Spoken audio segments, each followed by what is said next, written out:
As we move on, we'll be having a glance of the 12 components of Nithyananda Yoga. Now, the first component is asana. Asanas are the comfortable seated position which allows the body and mind to come to a state of balance and restful awareness, where one can easily enter into a deeper and subtle dimensions of yoga. Now, the next component is pranayama. Now, when you breathe in of the process of inhalation, exhalation, there is a prana, which the life force that goes in. The three processes of pranayama is Rejka, Purka and Kumbhaka. Purka is when we inhale. This process is called Purka. When you hold the breath inside is Kumbhaka, and exhaling is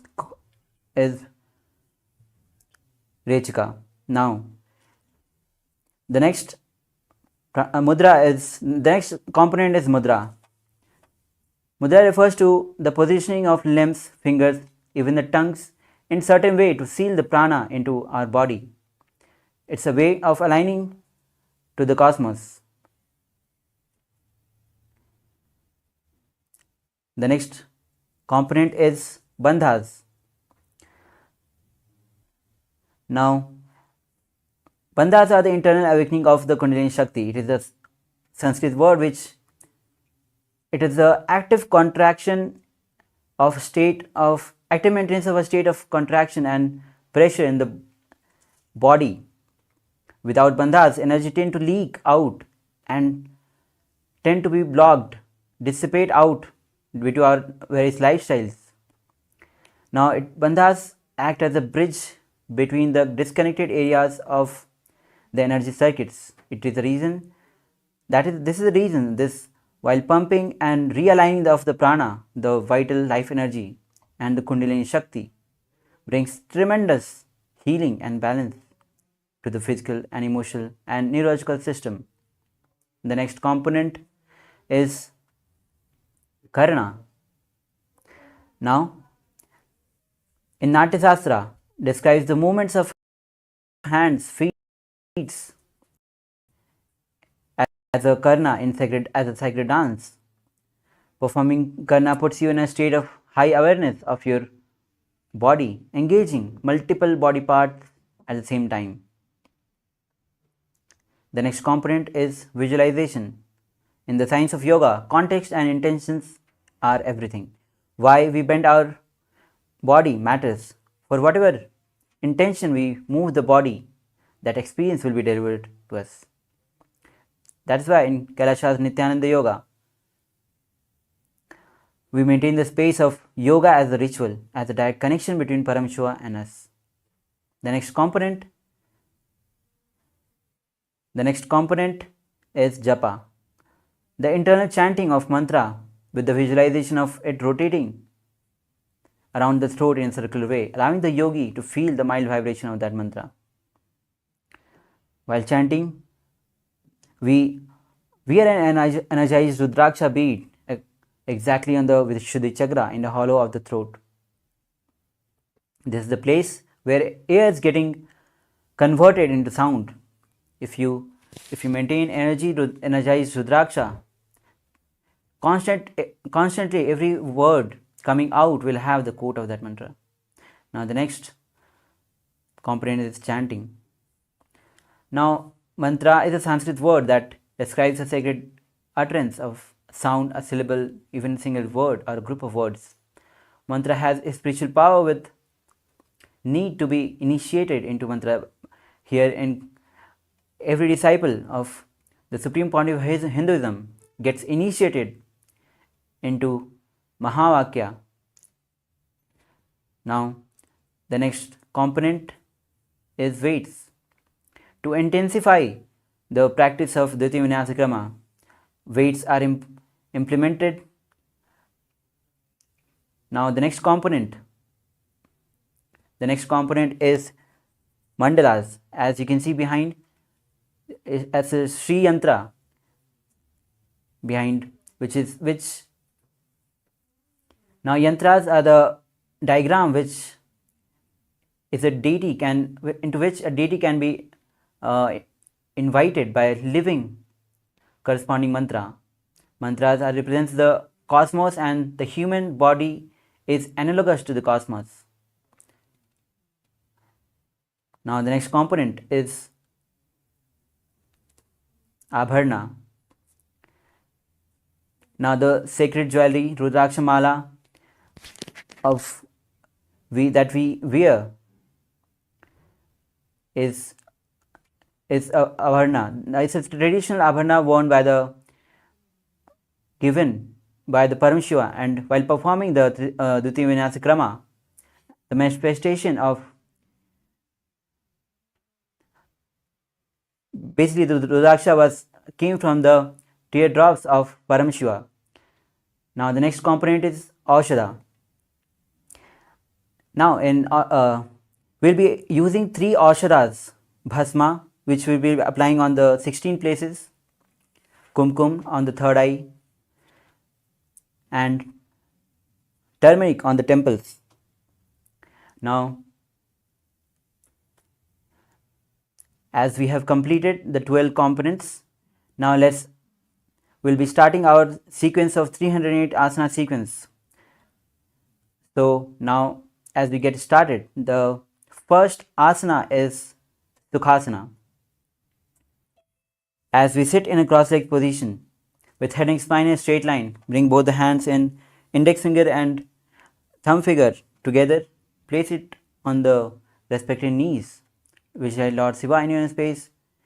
Visualize the first pranayama will be starting is Samana Kumaka pranayama, where you inhale. Visualize heat and flame rising up along the spine towards the navel center. Engage all the 3 bandhas as the japa is Soham.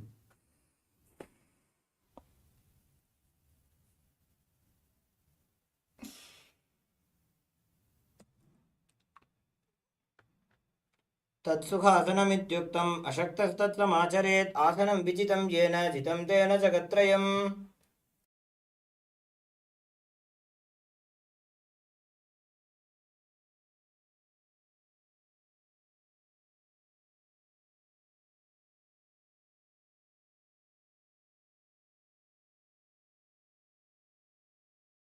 Bring the legs in Padmasana. Both the hands in Namaskar Mudra in front of heart center and raise it above the head. Visualize Lord Mount Kailas in your inner space as you engage all the 3 bandhas. अथपक्षे Mahadev Parvatasana Mangalam यत्कृत्वा स्थिररूपी स्याच्चक्रादिविलोकनम्. Now relax. Now the next asana is, as we move the Panchpadma side, take few minutes, and the next asana is Haripavasana. Now bring soles of the feet together at front. Interlace the finger at the back. Bring your forehead on the ground behind the heels as you gaze to the nose. Engage all the 3 bandhas. Visualize Swamiji in your inner space.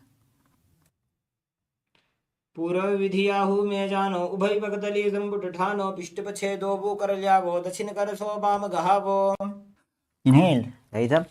The next asana is Nagipasana, as you sit with the same position as soles of the feet together, extended forward, cup both the hands forward and place it on the ground. Bring the forehead on the ground behind the heels. Visualize snake in your space as you engage all the 3 bandhas. पूर्व विधि पर आगाने नीचो हो we कहूं निफना से लगाजी हाथ आगाने धरती लगावे पसारी दो वो हाथ की अंजुली करे. Inhale. The next asana is Kokilasana, as you bring both the legs, touch the big toe of both the legs in Prana Mudra and raise the legs above and cross it in Padmasana, elbows on the ground as you lean forward. Visualize bird in your space as you engage Mahamudra Bandha. अथान्यदासनं वक्ष्ये येन सिद्धो भवे नरः अकस्मात् वायुसञ्चारं कोकिलाख्यासनेन च. Inhale. Next asana is Nithyananda, as you place one ankle on the top of the opposite knee. Hold the opposite elbows Engage all the three bandhas. Gaze to the nose. Visualize Swamiji in your space as you rotate the arms in a circle clockwise and anti-clockwise direction. घोड़ा बामा पाल की आशमा हिली सोज दच चरण को बार लोता परिगुल्फ समोज. Now the next asana is Gajasana. As you place both the hands on the ground, lift the hips high, bring the feet closer. Now scoop the head forward and down in Gajasana as you visualize elephant in your inner space. निब्जं पादाग्रे भूमौ कृत्वा लम्बी भूया मस्तकाग्रे निधाय. Now the next asana is Rakshasana. As you, from the Gajasana position, lift the right heel up and left heel pressed on the ground as you switch the position of the legs and heels alternatively. Visualize Bia in your space as you perform Mool Bandha and Udyan Bandha. Visualize Swamiji in your inner space. एकैकं पादमापञ्च गजासनं कुर्यात् वृक्षासनं भवति. Inhale, rise up, stand tall on the big toes.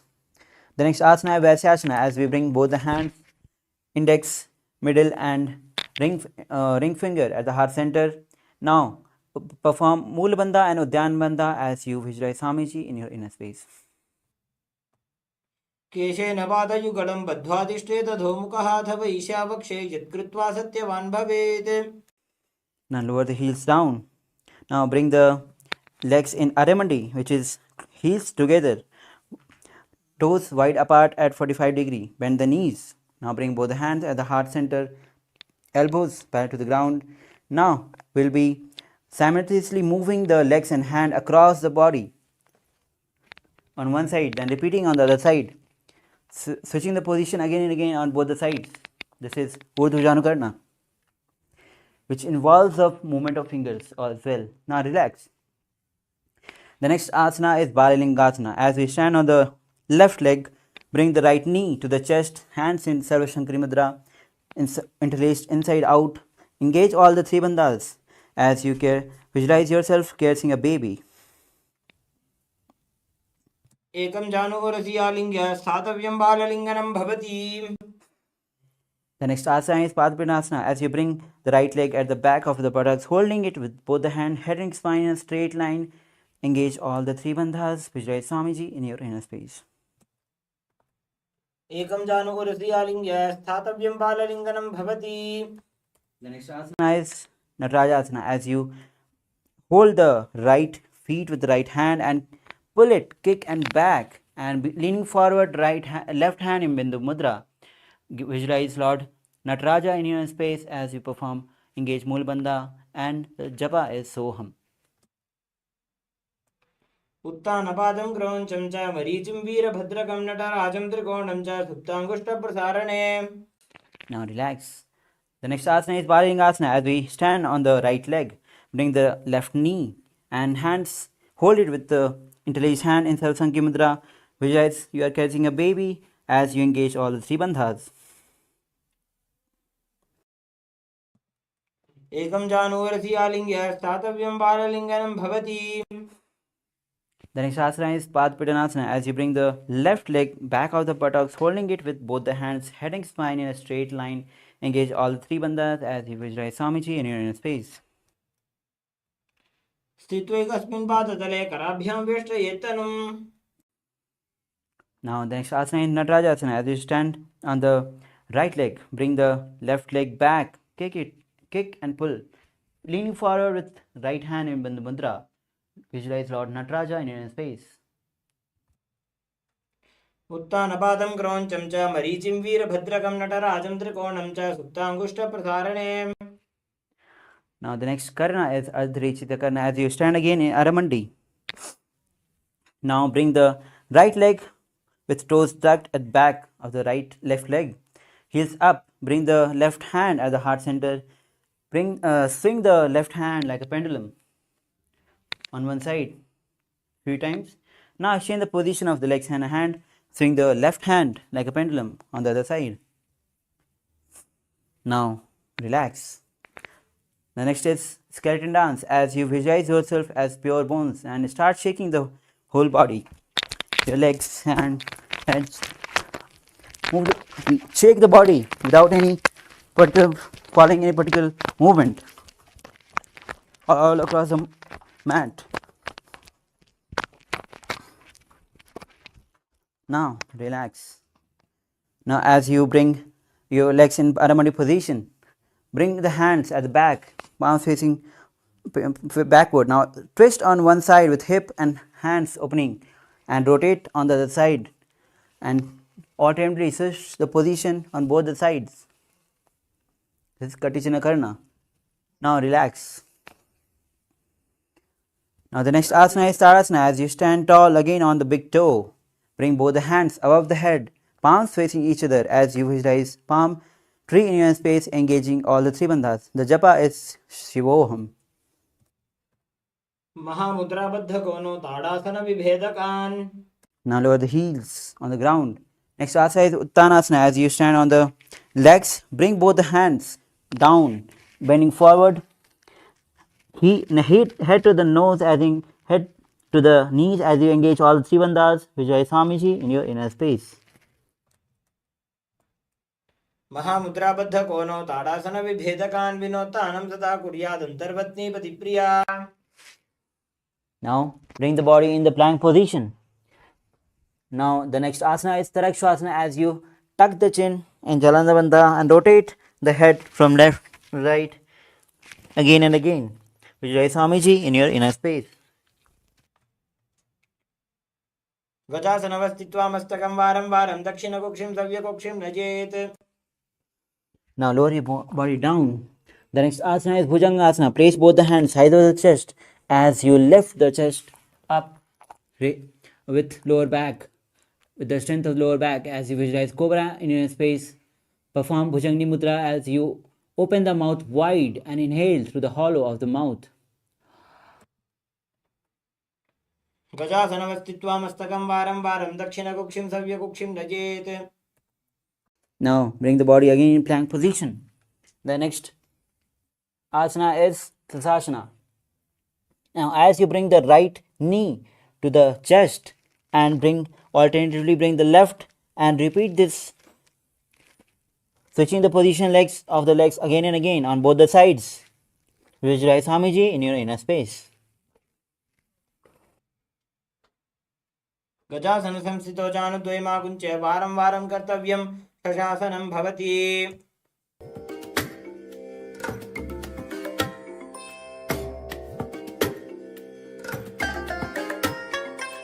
I bless you all.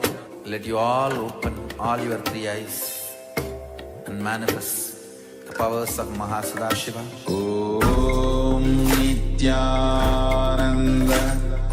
Paramashivoham. Om Nithyananda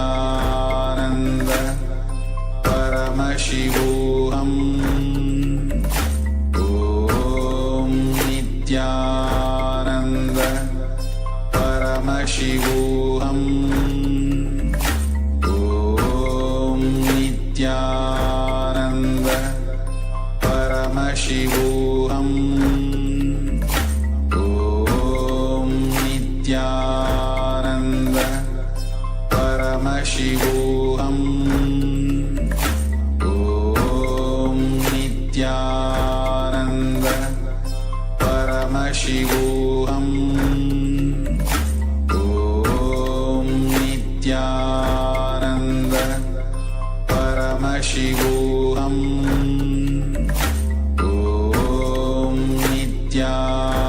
Om Nithyananda Paramashivoham. Om Nithyananda Paramashivoham. Om Nithyananda Paramashivoham. Om Nithyananda Paramashivoham. Om Nithyananda Paramashivoham. Om Nithyananda Paramashivoham. Om Nithyananda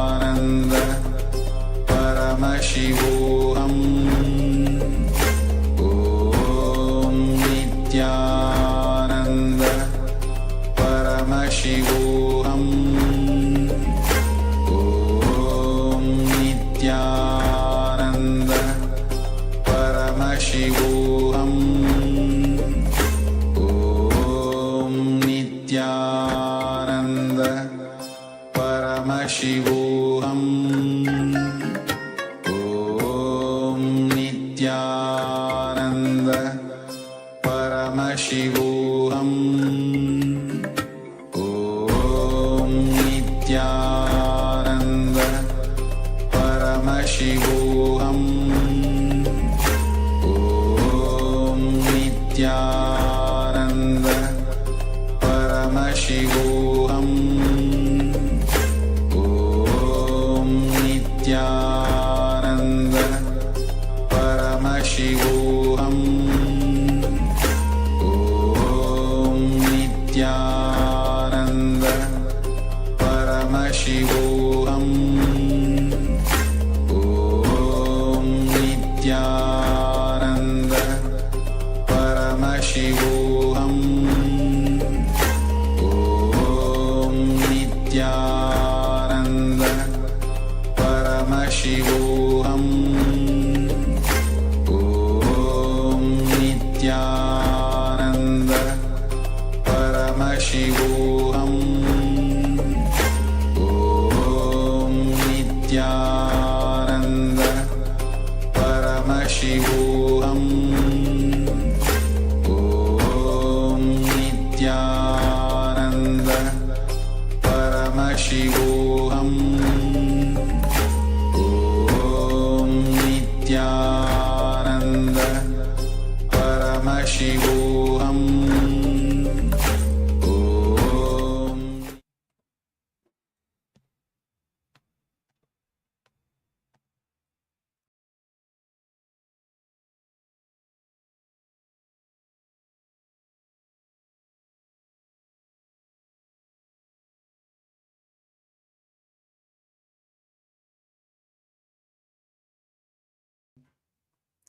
Now, as we bring the, sorry for the technical glitch, now we'll be continuing our sequence with the Rathasana.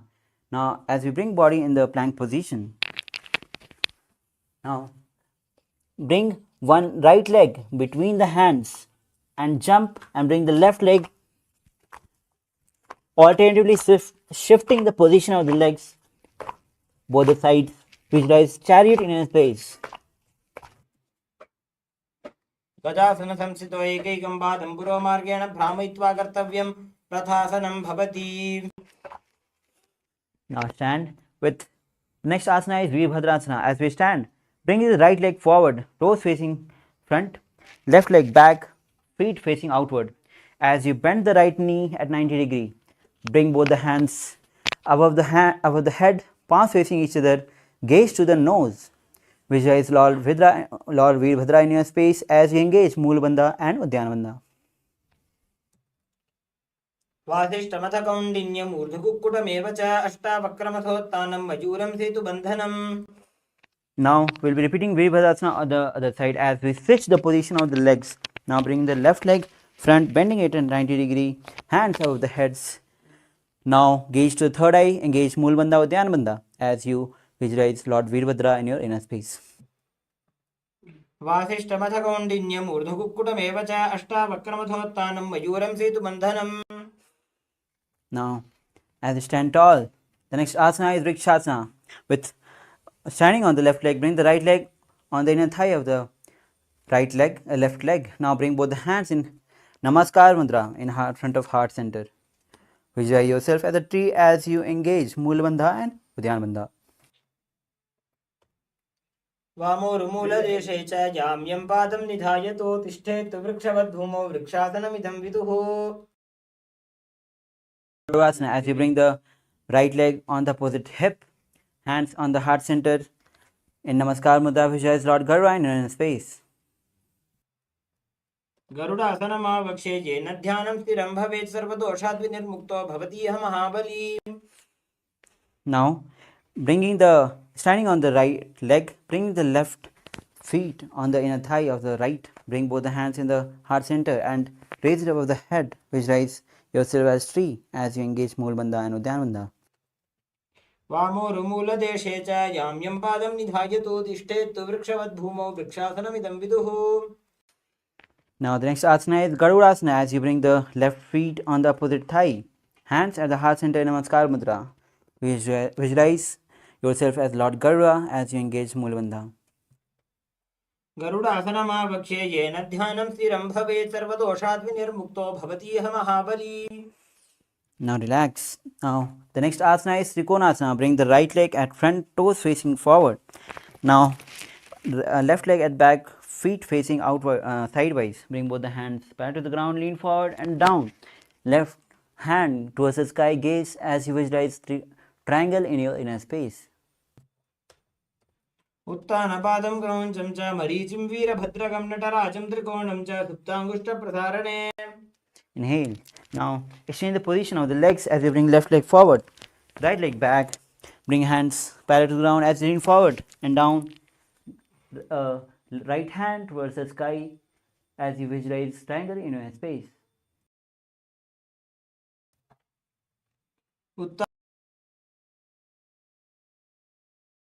उत्तानपादं क्रौञ्चं च मरीचिं वीरभद्रकं नटराजं त्रिकोणं च सुप्ताङ्गुष्ठप्रसारणे.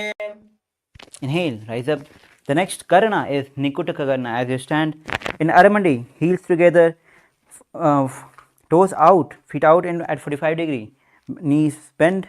Now bring both the hands at the heart center, right knee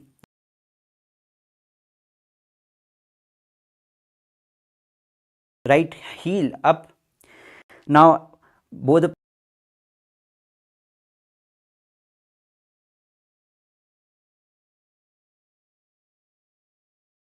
palms are facing each other, one up and down. Now switch the position of legs and hands simultaneously and repeating.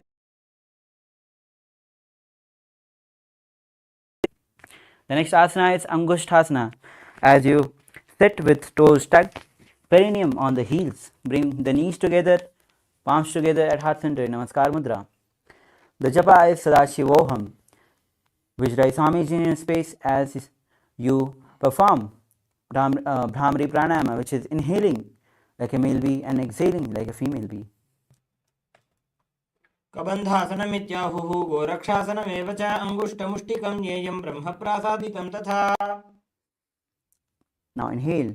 The next asana is Sarasana, as you bring both the hands in Varamudra, palms facing forward, fingers touching the ground. Bring the right leg forward, toes facing up. Vijay Swamiji in your space as you perform Bhramari Pranayama. प्रसार्य एकं पादतलं संस्थापित्वेकपादकम्. The next asana is Vidhunasana, as you hold the big toe of right leg in Pranamudra and lean forward, head to the knees. Hold the opposite leg with the opposite ankles with the left hand. Vijay Swamiji in your inner space. उल्फस्थितो पादम् एकं प्रसार्य तत्पादाग्रं संस्पृश्य तत्करेण. Inhale. Now we'll be repeating Swarasana on the other side. Again, hands in Varamudra, palms facing forward. Bring the left leg forward, toes facing up. Visualize Swamiji in your space as you keep performing Bhramari Pranayama. प्रसार्य एकं पादतलं संस्थाप्यत्वेकपादकम्. Now the next asana is Vidhunasana. Hold the big toe of the left leg with the left hand as you lean forward, head to the knees, ankles, holding the ankles with the right hand. Now visualize Swamiji in your space. उल्फस्थितो पादम् एकं प्रसार्य तत्पादाग्रं संस्पृश्य तत्करेण. Inhale. Now the next asana is Brahmajurankus asana, as you keep little distance between the knees, back of the palms on the knees.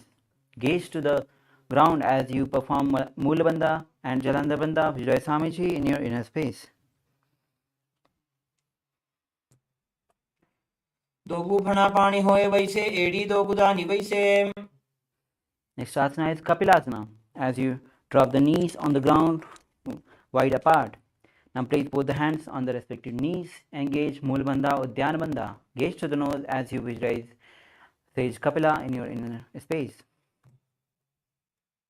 उभय पगतले समटहरावे तिनके माहिली को और मिलावे. Now relax the bandhas. The next asana is Bhadra Gorakhasana. As you sit in the same position, shift the gaze to the third eye. Visualize Swamiji in your inner space. दो पगदली संबुट करे कोरवाली भूपरि धरे.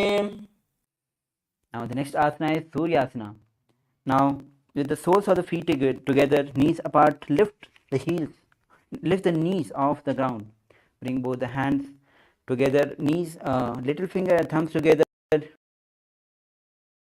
fingers wide apart. This is Padamudra. Raise it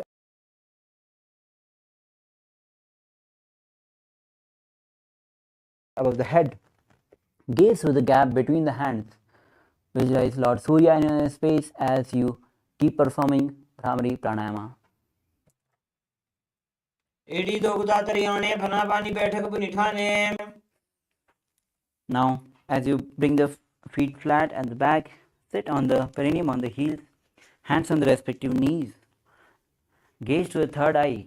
Now we will be performing Manduki Mudra, which is rolling the tongue up at the roof of the mouth, visualizing catching the nectar of immortality dripping from the Sahasrara chakra.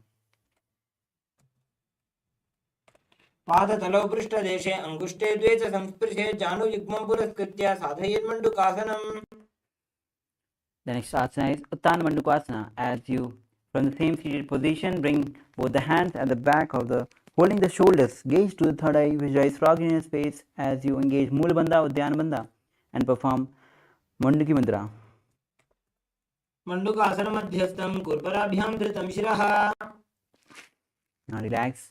The next asana is Simhasana.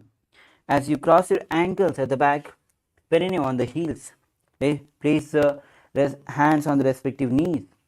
Now gaze to the nose as you visualize lying in space. Now open the mouth wide and stick out the tongue and exhale forcibly. दक्षिणन्तव्यगुल्फेन दक्षिणेन तदेतरं हस्तौ श्चजान्वोदं स्थाप्य साङ्गुलीश्च प्रसार्य च. The next asana is Bhadrasana. Now bring the soles of the feet together at the back, knees wide apart. Bring both the hands in Prana Mudra and hold the opposite big toe. Gaze to the nose as you visualize Swamiji in space. Engage Mula Bandha and Uddiyana Bandha. गुल्फौ च वृषणस्याधो व्युत्क्रमेण समाहितः पादाङ्गुष्ठौ कराभ्यां च धृत्वा च पृष्ठदेशतः. Now the next asana is Kakabhusandi Asana. Now spread the feet on the ground, knees apart. Now wrap the hands around at the back, holding fingers interlocking. Now gaze to the nose, visualize grow in your space as you engage Mula Bandha and Pranayama is Bhramari Pranayama. प्रथमे वेसक उकटठाने दोभो हाथपकमी च आने. Inhale. Now place both the hands on the ground in front. The next asana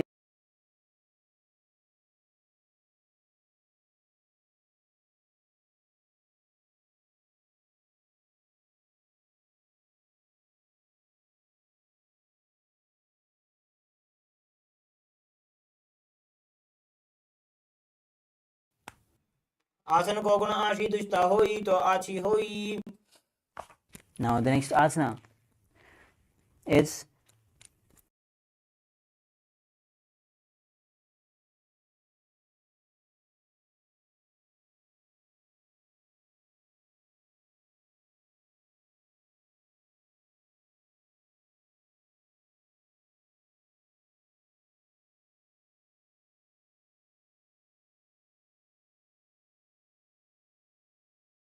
ऊंचा को करे. lower your body down. The next asana is Parshvasana. मयूरं दण्डवत् कुर्यात् भाजमकम्.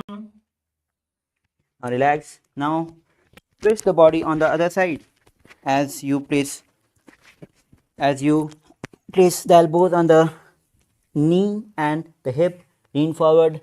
Extend the legs outside. Gaze to the third eye. Visualize peacock in your inner space. मयूरं दण्डवत् कुर्यात् मायूरं दण्डनामकम्. Now bring the body in the plank position. We'll be performing Viraganathasana. Bring the leg from outside between the hands. Gaze to the third eye. Visualize Lord Kalbhairava in your inner space. The pranayama is Rejika Kumka Pranayama. आसन को गुण बीती जाई। Place the legs back. Now bring the left leg from outside between the hands. Gaze to the third eye. Visualize Lord Kalabhairava in your inner space.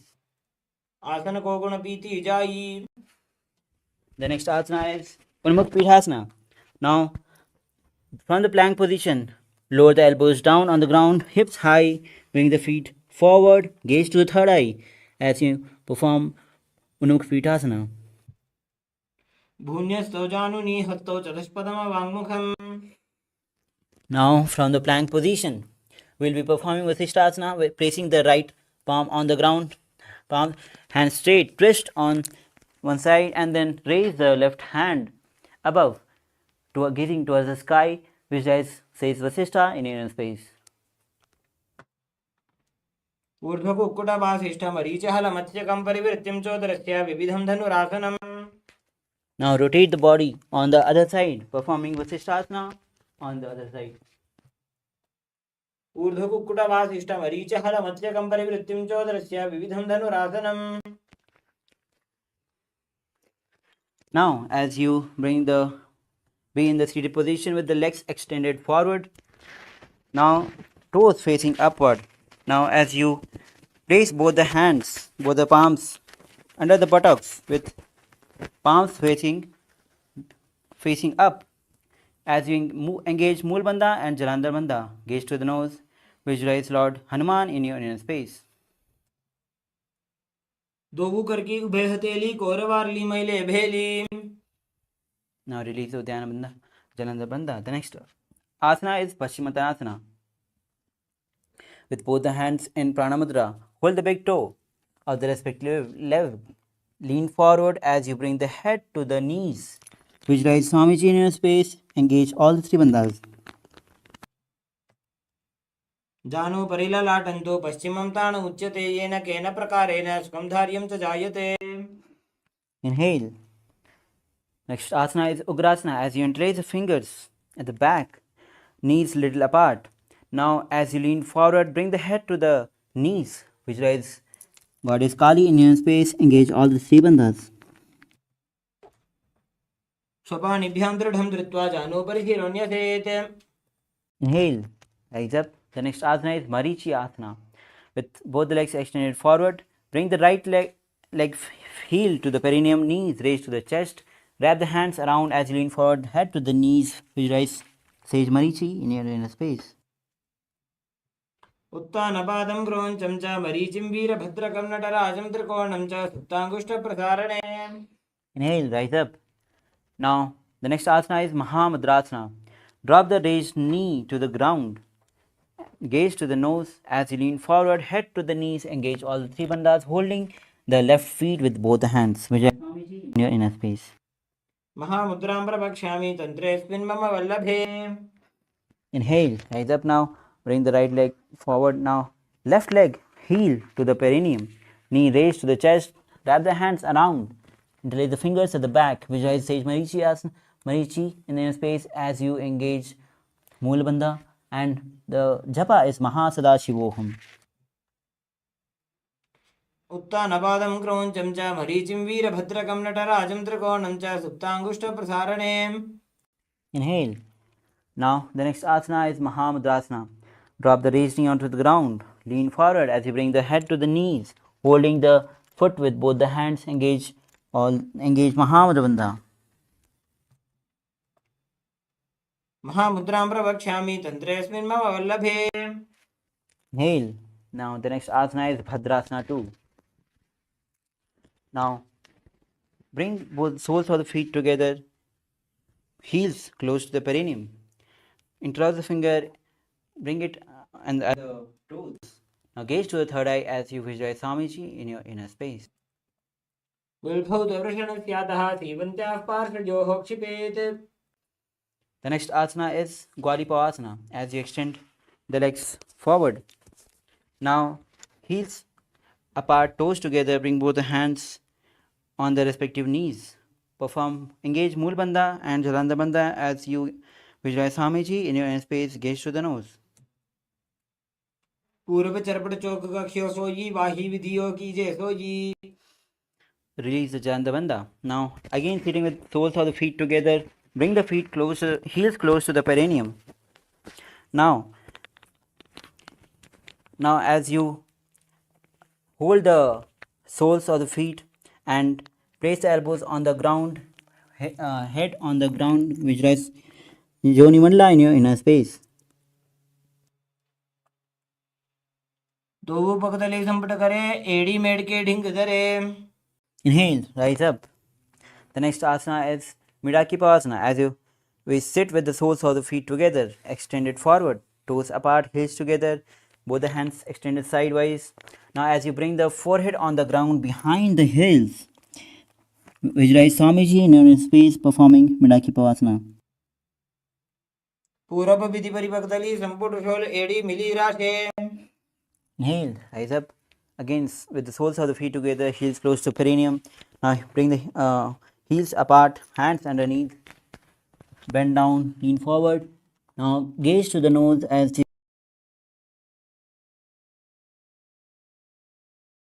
you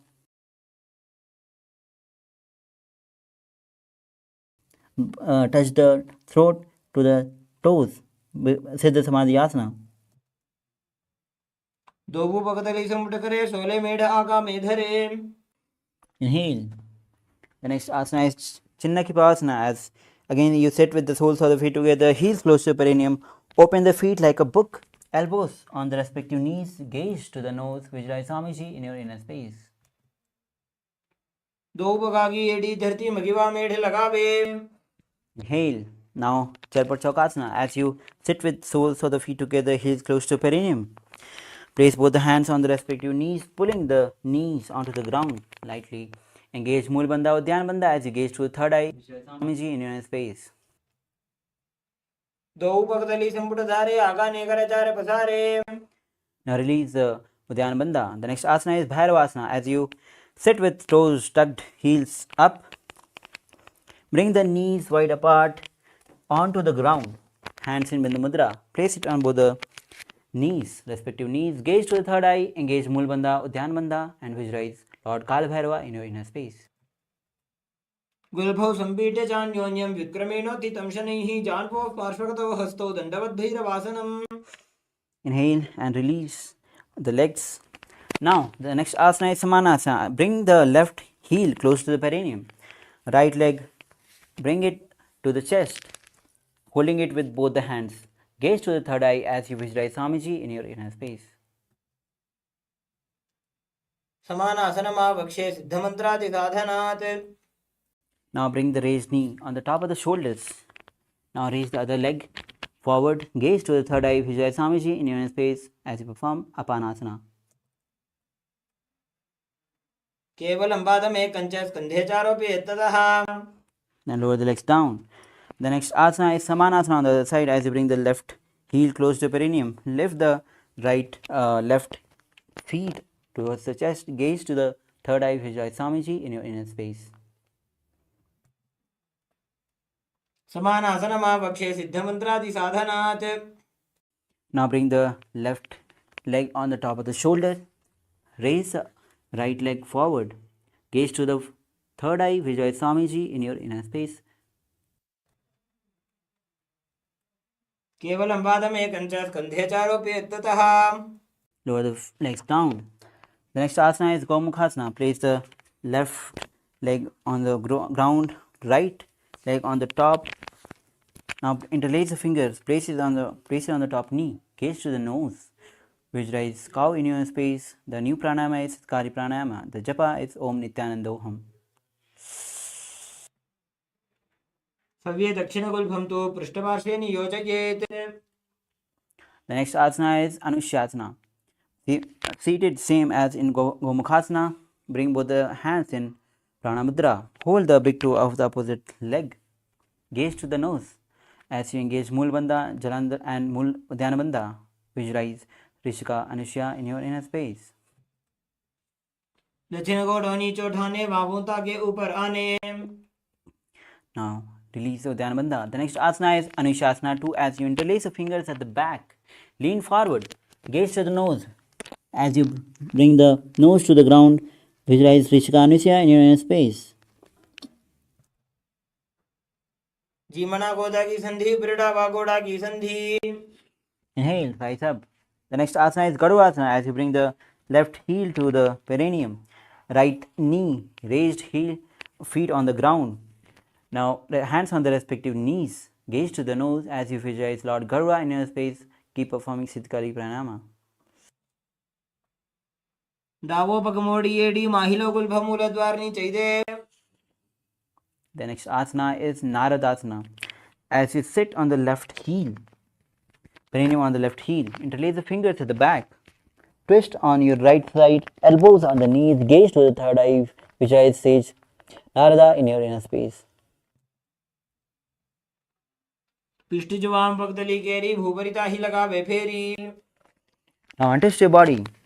Now the next asana is Matsya Pitakasana as you bring the left feet on the top of the right thigh. Hold the big toe of right leg with right hand. Hold the chin up with the left hand. Now gaze to the nose, visualize Matsya, the fish incarnation of Vishnu. The japa is Om Nithyanandoham Siddhkari Pranayama. वामे नवामांगुष्टंतु गृहीतं मत्स्य पीठकम्. Now relax. Now the next asana is Gomukhasana on the other side as you bring the right leg on the ground, left on the top, interlace the fingers, place it on the top knee, gaze to the nose, visualize cow in your space as you engage Mulabandha, and the pranayama is Siddhkari Pranayama. सव्ये दक्षिण गुलभम तो पृष्ठपार्श्वे नियोजयेत्.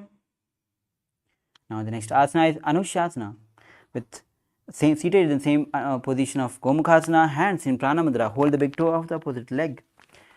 Gaze to the nose, engage Mulbandha and Udyanbandha. Visualize Rishika Anusha in your space as you perform Siddhkari Pranayama. दक्षिण गोड़ नीचे उठाने बाबों के ऊपर आने. Now, the next asana is Anushasana 2. From the same seated position, interlace the fingers at the back. Now lean forward, gaze to the nose as you bring the forehead on the ground. Nose, touch the nose with the. Now visualize Rishika Anusha in your space. जीमना गोदा की संधि ब्रिडा वागोड़ा की संधि.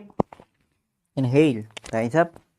The next asana is Garudasana as you bring the left heel to the perineum, right knee heel to the perineum, left knee raised to the chest, hands on the respective knees, gaze to the nose, visualize Lord Garuda in your inner space, keep performing Siddhkari Pranayama. डाबो पगमोड़ी एडी माहिलो गुलभमूल द्वारनी चाहिए. Relax. The next asana is Naradasana as you sit with the right on the right heel, interlace the fingers behind the neck, twist on your left side, gaze to the third eye, visualize sage Narada in your inner space. पिष्ट जवाम पगदली केरी भूपरिता ही लगावे फेरी. Now untwist your body. The next asana is Matsya Pitakasana. Now bring the right feet on the top of the left thigh. Hold the left big toe with the left prana mudra. Hold the chin with the right hand. Gaze to the nose. Visualize Matsya, the fish incarnation of Lord Vishnu. Perform Siddhkari Pranayama. वामे नवामांगुष्टंतु गृहीतं मत्स्य पीठकम्. Now relax, extending both of legs forward in front. We'll be performing Matsyendrasana as you bring the left feet on the right leg. Lift the right knee, feet on the ground, twist and bring the left elbow on the right knee, hand touching the ears, right hand at the back on the ground, gaze to the third eye, visualize Matsyendranath in your inner space. उदरं पश्चिमाभासं कृत्वा तिष्ठति यत्नतः नम्राङ्गं वामपादं हि दक्षजानुपरिन्यसेत्. The next asana is Kubasana as you hold the right toe with the in a prana mudra with the left hand. Bring the right hand on the ears, gaze to the third eye. Visualize camel in your inner space. आसन को गुण झोलो जाए. Next asana is Matsyendrasana 2 as you drop the right hand on the ground at the back. Now gaze to the third eye as you perform Matsyendrasana 2. मत्स्येन्द्रपीठं जठरप्रदीप्तिं प्रचण्डरुक्मण्डलखण्डनास्त्रम्. Now untwist your body with both the legs extended forward. Now bring the right feet on the left thigh and left knee raised, twist on the left side, right elbow on the left knee. Gaze to the third eye, visualize Matsyendranath in your inner space. उदरं पश्चिमाभासं कृत्वा तिष्ठति यत्ततः. The next asana is Kubasana. As you bring the right hand in Pranamudra, hold the big toe of the left hand on the ears, gaze to the third eye, visualize camel in your inner space. आसन को गुण झोलो जाए. And draw the left hand on the back on the ground. Now visualize Matsyendranath in your inner space as you perform Matsyendrasana 2. मत्स्येन्द्रपीठं जठरप्रदीप्तिं प्रचण्डरुक्मण्डलखण्डनास्त्रम्. Now untwist your body. Now place the legs into Padmasana. Now hands on the respective knees. Engage all the three bandhas. Gaze to the nose. Visualize Lord Shiva in your inner space as you perform Sitali Pranayama. आसनं द्विधं प्रोक्तं पद्मं वज्रासनं तथा. Now release Uddiyana Bandha. The next asana is Padmasana 2 as you bring both the hands in Pranamudra, holding the big toe of the opposite leg. Gaze to the nose, visualize yourself as Goddess Parvati, consort of Shiva, engaging Moola Bandha, and the japa is Om Nithyananda Paramashivoham. उत्तानौ चरणौ कृत्वा ऊरु संस्थौ प्रयत्नतः.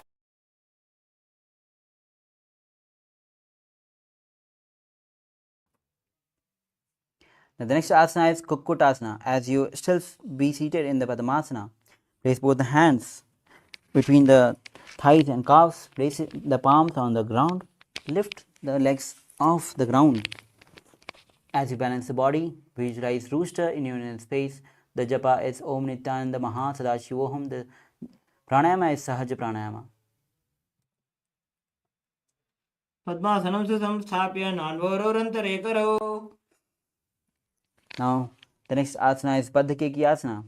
As you still be seated in the Padmasana, bring both the hands on the ground in front. Now rotate the fingers facing towards the body. Lean forward as you bring the elbows side of the navels and lift the body by lifting off the knees off the ground. धरामष्टभ्यकरद्वेन तत्कूर्पति स्थापितानाभिपार्श्वः. The next asana is Mayurasana. Now place both the hands on the ground in front, palms facing towards the body. Now lean forward as you bring the elbows side of the navels. As you balance the body and lift the feet off the ground. Visualize peacock in your inner space. अथ वक्षे Mahadev मयूरासनमुत्तमम्. Now lower your body down. Next asana is Makarasana. Hands interlaced at the back, feet open wide sides. Visualize crocodile in your inner space. अध्यासस्यते हृदयं निधाय भूमौ च पादौ च प्रसार्यमानौ. The next asana is Salabhasana. As you place both the hands side of the chest, now forehead on the ground. Now lift the legs and knees off the ground as you perform Salabhasana, visualizing Swamiji in your inner space. अध्यासस्यते करयुग्मवक्षौ भूमिमौष्टभ्यकरयोस्तराभ्याम्. The next asana is Ustrasana. As you hold the feet with the respective hand, lower it, bring it towards the ground from the side of the hips. Visualize camel in your space as you engage Moola Bandha. अध्यासस्यते पदयुग्मव्यस्तं पृष्ठे निधायापि धृतं कराभ्याम्. The next asana is Dhanurasana. As you still holding the feet with the respective hand, simultaneously lift the chest and the legs up. Visualize Shiva's bow in your space as you gaze to the third eye. प्रसार्य पादौ भुजदण्डरूपौ करौ च पृष्ठे धृतपादयुग्मम्. Lower your body down. Sit in Bhagasana. Now place both the hands on the respective knees. Gaze to the third eye, visualize Swamiji in your his face. उल्टा मोड़ी पाओ तो वैसे बहुरो जुग दिगरे एक ऐसे. The next asana is Gohi Asana. Now place both the hands on the ground in front, shoulder width apart, interlace the fingers. Now bring the head onto the ground, hands supporting the head. Now hips high, bring the feet closer and lift the feet off the ground as you bring the knees to the chest, try to touch the knees to the chin. दो हाथ की कहुनी जोगी पुनः कलाई जाने दोई. Now from this position, straight lift the body, lift the legs up, gaze to the nose, visualize Swamiji in space as you perform Sirsasana. विपरीतं मण्डलं च द्विधैव विदितं हिनः. Now nicely, slowly, lower your body down. Bring the legs forward, legs extended forward. Now we'll be starting the new pranayama, Bhasrika pranayama, which is rapid, forceful exhalation of air outside. Now hold the calves with both the hands. Now lift the feet up towards the sky as you bring head to the knees. Visualize Swamiji in your space. Engage Moolabandha. दो हाथ पग बाहर आने घोड़ा तरे काक सीठाने. The next asana is Parighatana. Now bring the legs at 45 degree at front, raised up, hands at the back holding the shoulders, gaze to the third eye, visualize mace in your inner space and keep performing Bhasrika pranayama. उत्तानशयनं कृत्वा पादौ मिलित्वा प्रसार्य. The next asana is Naukasana. Again bring the legs forward straight up at 45 degree, hands back to the ground, visualize both inner space as you gaze to the third eye. उत्तानशयनं कुर्पराभ्यां भूमिं वष्ट्रभ्य. Next asana is Rudrasana. As you bring the soles of the feet together, hands underneath, holding the feet, bring the feet to the chest, gaze to the nose as you visualize Lord Rudra in your inner space. पगतले संपुट करी हाथस्य पग उचाई. The next asana is Anuvakshpitasana 2. Now, as you bring the feet on the ground, knees up, lower the body down. Now place the hands behind the heels. Now lift the body up, hip up up and perform engage Moolabandha and Jalandhar Bandha. ऊर्ध्वे च जानुनी कृत्वा शवित्वोर्ध्वमुखं तथा. Now lower your body down with your legs and spread. Slowly inhale and mentally force the air across the body as we perform Savasana.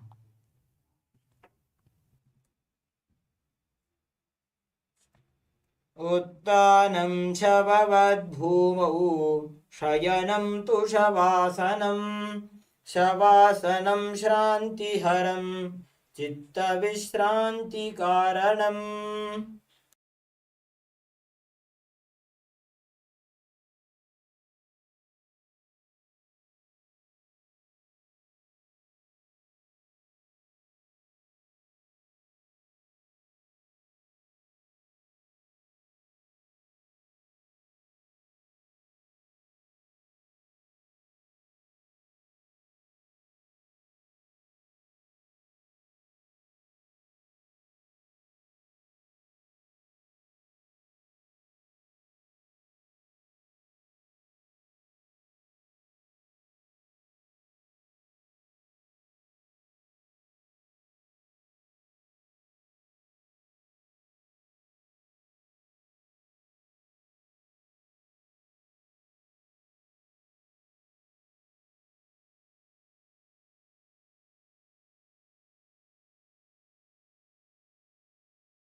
Yes. Now slowly come down to your body and start to wiggle your fingers, your hands, legs, ankles, elbows. Now rock your knees to the chest as you hold with both hands rocking side to side. Now as you rock on the side and be seated in the comfortable seated position. Now we have successfully completed first 108 asana sequence. Congratulations. Now we'll be moving on with next 208 asanas. The next asana is Yatha Sanishthasana. Now as you sit with in any comfortable position that brings ease to your physical and mental space. That is Yatha Sanishthasana. The pranayama is Samana Kumbhaka, which is inhaling, visualizing flame or heat up along the spine towards the navel center. Now bring index and thumb in Bindu Mudra as you place it on the respective knees. Visualize Swamiji in your inner space. The japa will be Om Nithyananda Paramashivoham throughout next 200 asanas. पर्यङ्कं तत्समाख्यातं यथा संस्थं यथा स्थितिः. Yes, the next asana is Samanasana. As you sit with the same comfortable seated position, hands in Bindu Mudra. Now take a deep, long inhalation. Hold. Then take prolonged inhalation. And then exhale. इदानीं गर्भिणीनां योगाभ्यासो यथा लघु. Then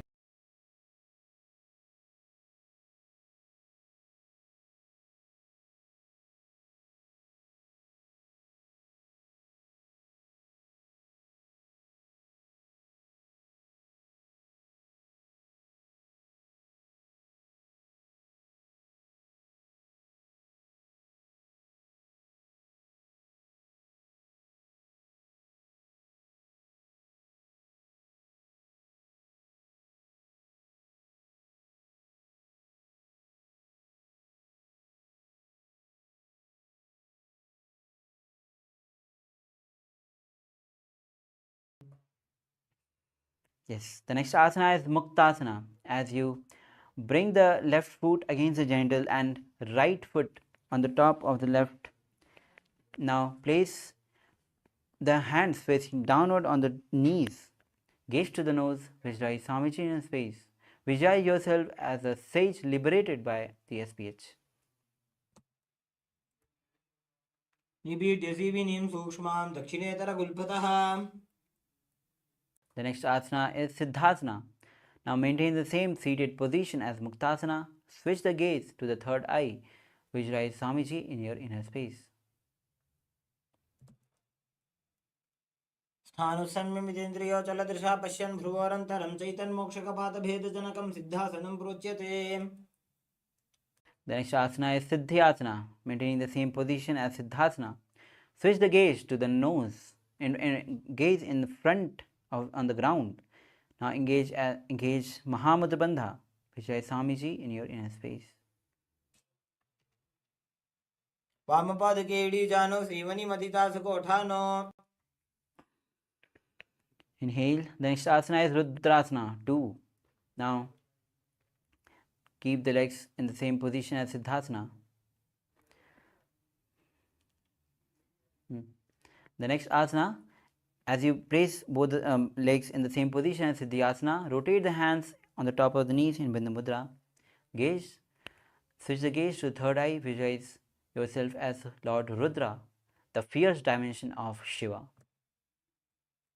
वामचरण परिदक्षिण राखे एकजुगति ऐसे विधि राखे. As you relax, we'll be moving on to the next asana, which is Santadhanasana. Maintaining the same position as Rudrasana 2, switch the gaze to the nose. Visualize embody tranquility and an unshakable nature. आसन की गुण मन की चंचलता meet. The next asana is Siddhasana 2, with maintaining the same. Maintain one heel on the top of the other. Bring both the hands in front of the navel as you cup the one arm on the top of the other, resembling the lotus flower in Samputa Mudra. Visualize Swamiji in your inner space. ऋजुकाय समासीना सिद्धासनमुदीरितम्। The next asana is Bandha Yoni Asana. Now, with the same seated position, we'll be performing Sanmukhi Mudra.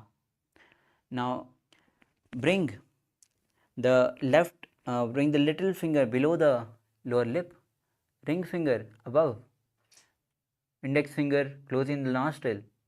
Now, middle finger closing the nostril, closing the eyes with the index finger, and closing the ears with the thumb. यत्र मध्ये महादेव बन्धयोन्यासने शृणु यत्कृत्वा खेचरो भूत्वा विचरेदीश्वरो यथा। Inhale. The next asana is Virasana, as you place one right foot on the left thigh, the left heel to the perineum. Now, bring the both hands in Bindu Mudra. Visualize Swamiji. Embody the space and states of bravery. एकं पादमथैकस्मिन् विन्यस्योरुणि संस्थितः। The next asana is Valmiki Asana. Now, in the same seated position, gaze to the third eye. Visualize sage Valmiki, the poet and the author of Ramayana. दावा पग की पगदली पुनी एड़ी है जोज। The next asana is Joni Mudrasana. As you place the palms on the knees, palms facing down. Gaze to the nose.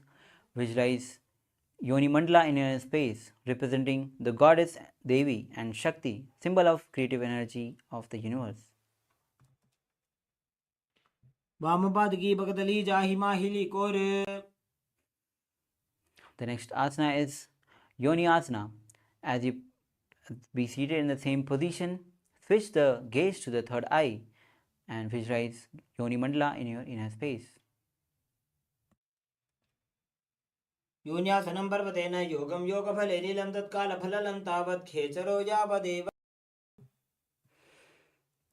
Now the next asana is Bhadrasana 3. As you bring the soles of the feet together, heels close to the perineum.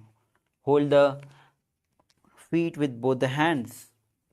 Now gaze to the nose as you visualize Lord Veerbhadra in your inner space, engaging Moolbandha and Udyanabandha. गुल्भौ च वृषणस्याधः सीवन्त्याः पार्श्वयोः क्षिपेत् सर्वे गुल्भं तथा सर्वे दक्षगुल्भं तु दक्षिणे। The next asana is Aghorasana. As you be seated with the soles of the feet together, heels to the perineum. Engage Kechari Mudra. Roll the tongue up the roof of the mouth. Gaze to the third eye. Visualize yourself as Aghori. Now bring the right hand, closing the left nostril. Inhale from the right nostril. Hold and then exhale from the left nostril. Repeating again on the other side and again. पूर्व कहो बिश्रिका जोई वाही विधियो की जय सोई। Now relax as we move to the next asana, which is Kaneri Pavasana. Now sit with the same position, heels apart. Bring the elbows on the respective heels. Now bring the chin on the palms, gaze to the nose, visualize yourself as a female elephant drinking water. Engage Moolbandha and Udyanabandha. बाली पाव आसन कक्ष्यो है जैसे Yahoo में जाने विधि तैसे। Inhale. The next asana is Parasana. Now sit with the knees raised. Bring the arms between the thighs and calves. Interlace the fingers. Feet off the ground as you gaze to the nose. Visualize Swamiji in your inner space. The Kumka is Rejika Kumka. ततोर्ध्वम्रे च येत् वायुं मृदुनिश्वास संयुतम्। The next asana is Gopi Chandasana. Now, with the soles of the feet together, interlace the fingers in front of the feet, holding the feet. Now, lift the feet towards the chest as you tuck the chin on the hands. Now gaze to the nose, visualize crown, embodying the state and space of a king. पूर्व विधि बगा का अंगूठा कंठ को पराशे. The next asana is Udrasana. Now as you sit with the soles of the feet together, hands underneath, holding the feet with both the hands, interlacing with interlocked finger. Gaze to the nose as you bring the soles of the feet to the chest, visualize Swamiji. You're visualizing your body getting freed from any defects. दो पगदली संपुटटाने उभय हस्त करिवरत हिताने. Next asana is Vasishtasana. As you lift the leg above the head, visualize Swamiji in your space, excelling in everything. दो पगदली जोड़ी संपुट करे. All over the feet down. Now the next asana is Bhujangasana. As you from the same seated position lift both the legs on the top of the respective shoulders, bring the arms underneath the legs and interlace the fingers around the neck. Visualize cobra in your inner space. शिरासनं तु विज्ञेयं कक्षासनम् अतः परं ग्रीवासनं च परमं भुजासनं योच्यते. The next asana is Kalyanasana. Now the same seated position, bring the elbows under the knees and wrap around at the back, palms crossed, gaze to the nose, visualize yourself as beautiful and auspicious goddess. दो हाथ पगों नीच आने तिनको गोड़ा नीचे ठाने. Now as you lower your legs down, the next asana is Sankatasana. Now bring the left heel and sit on the left heel, the perineum on the heel. Bring the right leg on the top. Hands on the opposite knees as you visualize swan in your inner space. वामपादं चितेर्मूलं सन्न्यस्य धरणीतले पाददण्डेन जाम्येन वेष्टयेद् वामपादकम्. The next asana is Dhenukasana. Now from Sankatasana, slide the left heel outside and place both the hands on the top knee. Gaze forward, engage Mulbandha or Dhyanbandha as you visualize cow in your inner space. अनुषाकीनगरपञ्चडं बृहीलिन्दगल्यम्नीं. The next asana is Machandrasana. Now place the right feet on the left thigh. Now bring the left feet on the right knee. Now as you twist on your left, bring the left hand, hold the right thigh and right hand on the left knee. Gaze back, gaze to the third eye as you visualize Swamiji in your inner space. वामजङ्गपरिदक्षिणटाने वामहस्तपिष्टे दिश आने. Now untwist your body with the same position of the legs. Hold the big toe of the opposite leg in Prana Mudra. We will be performing Machandrasana 2 as you lean forward, forehead on the ground. Now chest touching the heels. Visualize Swamiji in your inner space. प्रथमजी मनोचरणजोजी वामजङ्गपरिराखे सोयी. Inhale. The next asana is Guru Asana. From the same seated position, interlace the fingers. Now place it on the left knee. Engage all the three bandhas. Vijay Swamiji in your inner space. ऊर्मूलेतरपादस्य कनिष्ठिका प्रदेशगुल्भं संस्थाप्य. Now we'll be repeating Sankadasana on the other side as you sit on the right heel, left leg on the top of the right. Now place both the hands on the opposite knees. Visualize swan in your inner space. वामपादं चितेर्मूलं सन्न्यस्य धरणीतले पाददण्डेन याम्येन वेष्टयेद् वामपादकम्. The next asana is Dhenukasana as you slide the right heel out and place both the hands on the top knee. Visualize yourself as a cow in your space. Engage Mulbandha and Nithyananda. Anushaki Nagar Panchadam Rihilindagalямni. The next asana is Machandrasana. As you bring the left feet on the right thigh, right feet on the left knee. Now, as you twist your body on the right, bring the right hand, hold the thigh of the left, holding the knee, right knee with the left hand. Visualize Swamiji in your face as you gaze to the third eye. Vamasanga Paradachinatane, Vamahasta Pishteti Saane. Now untwist your body. Now bring both the hands in Pranamudra. Hold the opposite big toe. As you lean forward, touching the heels to the chest, visualize Swamiji in your inner space. Pratamaji Manacharna Jujoyi, Vamachanga Parirakhe Soyi. Inhale. The next asana is Guru Asana. Interlace the fingers. Place it on the right knee. Now engage all the three bandhas. Vijay Swamiji in your inner space. Urmulaitra Padasya Kanishtika Pradesha Kulbham Samstapya. Release all the bandhas. Now the next asana is Parshvasana. As you sit with feet on the ground, heels, knees to the chest. Now hold the opposite knees, gaze to the third eye, tongue in Kechri Mudra. Vijay Swamiji in your space, and the pranayama is Ujjayi Pranayama. Adatele Bhumo Nidhaya Janu Nirthi Nidhaya. The next asana is Bodha Shukasana. From the same position, hold the opposite wrist. Now place the chin onto the knees, gaze to the nose as you perform Kechri Mudra, and the pranayama Ujjayi Pranayama as you inhale, like making a sound of ocean.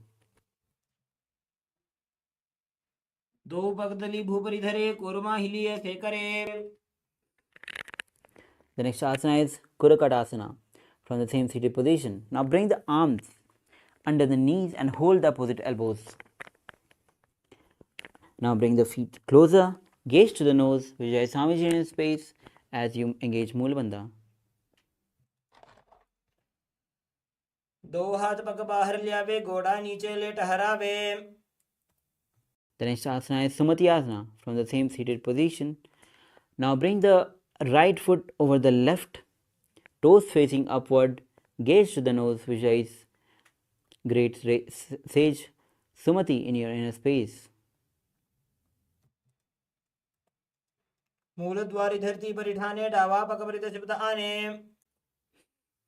Now, the next asana is Dandasana. As you extend both the legs forward, toes facing up, interlace the fingers and place it above the head. Engage Mahamudra Bandha, gaze to the nose, perform Kechri Mudra as you Vijay Swamiji in your inner space. इदानीं गर्भिणीनां योगाभ्यासो यथा लघु. The next asana is Arambhasana. Now with the same seated position, legs extended forward, hands in Pranamudra. Hold the respective big toe. Lean forward as you bring the head to the knees. Inhale through the left nostril, then exhale from the right. And this is Nari Shodhana. दो पग मिलीवा पसारी पगा का अंगूठा पकड़ी लीलाट गोड़ा लगावे.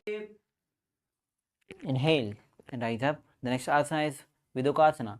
Now, as you sit with the legs extended, now bring the knees slightly up. Now, bring the shoulders down and wrap the hands in and around the leg as you hold the soles of the feet. Gaze to the third eye, Vijay Swamiji in your inner space. प्रथम बेसी दो पाव पसारी कुछ उर्द को गुरुडो डारे. Now the next asana is Jalandhar Pavasana. As you sit with the soles of the feet together, legs extended forward. Now bring the hands under the legs, palms facing up. Now bring the chin, mouth and nose on the heels. Gaze to the nose, Swamiji. Vijay Swamiji in your inner space. दो एड़ी में लिखे दीजिए हाथ पसारी. Inhale. Now the next asana is Urdhva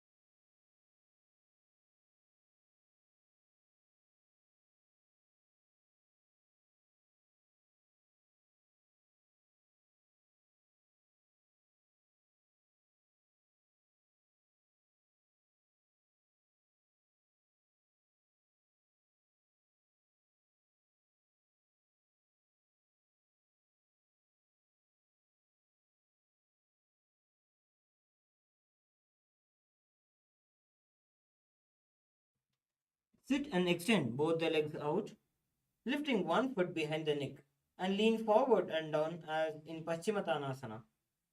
Perform the Pratyahara Kumbhaka. Visualize Swamiji in your inner space as you engage the Mula Bandha. पश्चिमतानवत् संस्थितिं कृत्वा एकं पादं ग्रीवायां धृत्वा तिष्ठेत् ऊर्ध्वपश्चिमतानं भवति. The next asana is the Anantasana. Now, maintaining the same position, lie on your back with the right leg behind your neck. Hold your foot with your left hand from the top of your head. Straighten your body and concentrate on the prana moving from Mooladhara to the Brahmarandra. Gaze at the tip of your nose. Uttana Shaini Ekekam Paigiri Bhajam Vinyasya.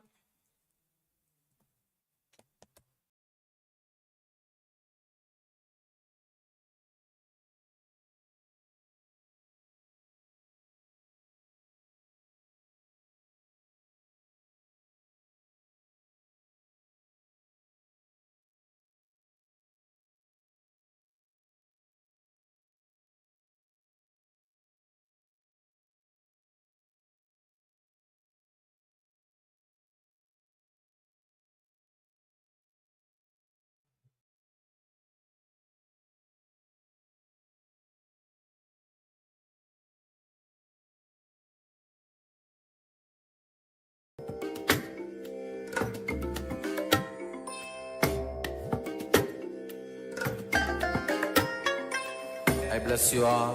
Let you all open all your three eyes and manifest the powers of Mahasadashiva. Om Nithyananda Paramashivoham. Om Nithyananda Paramashivoham. Om Nithyananda Paramashivoham. Om Nithyananda Paramashivoham. Om Nithyananda Paramashivoham. Om Nithyananda Paramashivoham. Om Nithyananda Paramashivoham. Om Nithyananda Paramashivoham. Om Nithyananda Paramashivoham. Om Nithyananda Paramashivoham. Om Nithyananda Paramashivoham. Om Nithyananda Paramashivoham. Next asana is Ankushasana. Now from Anantasana, lean on one side on the elbows of the right leg, touch the feet with the right hand, gaze to the nose, Vijay Swamiji in your inner space, feel the complete control. उत्तानशैते एकैकं पादं ग्रीवायां कुर्वन्. Now the next asana is Dhrasana. As you lie down on your back, bring the knees to the chest. Now encircle the knees, holding it with both the hands, left and right. Visualize Swamiji in a space. उत्तानशयनं जानुनि हृदये पष्टम्बा जङ्घासहितो उरुणि करद्वये बद्ध्वा. Now, as you sit with the legs extended forward, now bring the right leg behind the neck. Lean forward, holding the feet with both the hands as in Paschimottanasana. Now lean forward, Vijay Swamiji in your inner space.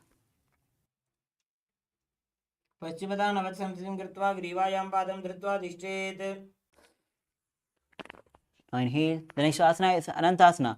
As you lean backward with leg still at the behind the neck, holding the feet with the left hand, gaze to the nose, visualize Swamiji in your inner space. उत्तानशयनी एकैकम्बायी ग्रीवायां विन्यस्य. The next asana is Ankusasana. As you rest on the elbow of the left hand, holding the left foot with the left hand, right foot with the left hand, gaze to the nose, visualize Swamiji in your inner space. उत्तानशयते एकैकं पादं ग्रीवायां कुर्वन्. Now, rise up. We will be performing Yoga Nidrasana. Now, lie down in your back. As you bring both the legs behind the neck one by one. And interlace the fingers at the back of the buttocks. Gaze to the nose, visualize Swamiji in your inner space. पादाभ्यां वेष्टयेत् कण्ठं हस्ताभ्यां पृष्ठबन्धनं तन्मध्ये शयनं कुर्यात् योगनिद्रा सुखप्रदा. Now, the next asana is Atmaramasana. Now, while lying in the back, now legs on the shoulders, interlace the fingers behind the neck, visualize, gaze to the nose as you visualize Lord Vishnu in your inner space. Atmaram आसन प्रथम शोधोसोवे. The next asana is Kochikasana. As you lie down, legs bring the knees to the chest, soles of the feet facing upward, hands on the side extended. Now, gaze to the nose, visualize Swamiji in your inner space. दो हाथ सीधा सा करे, तीन सौ बेसपा करे.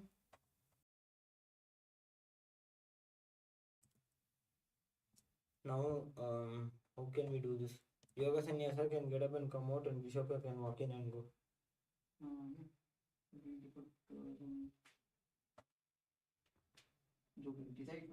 Continue, man. Just continue. Wait. Instructions.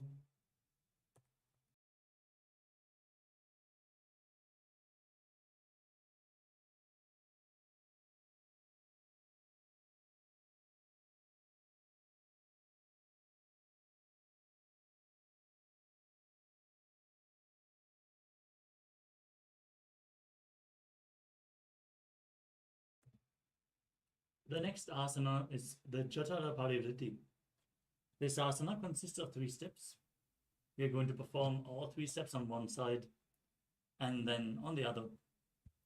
Now enter the neutral position by pulling your knees to the chest and extending your arms out at the side at shoulder level. Now drop one knee to the side and extend the opposite leg down. This is the first step. Then bend both knees to the side. The second step. Now extend both legs to the side. Hold onto the feet and gaze in the opposite direction. This is the third step. During this asana, visualize Swamiji and perform the Mula Bandha. Now return to the center. As you drop the other knee to the side, both knees to the side, extend the legs, hold the feet and gaze away from the feet.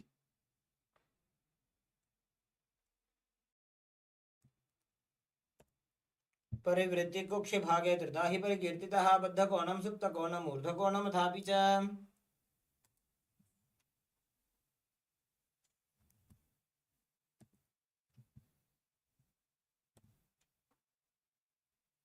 Next up is the Dvipara Pitam.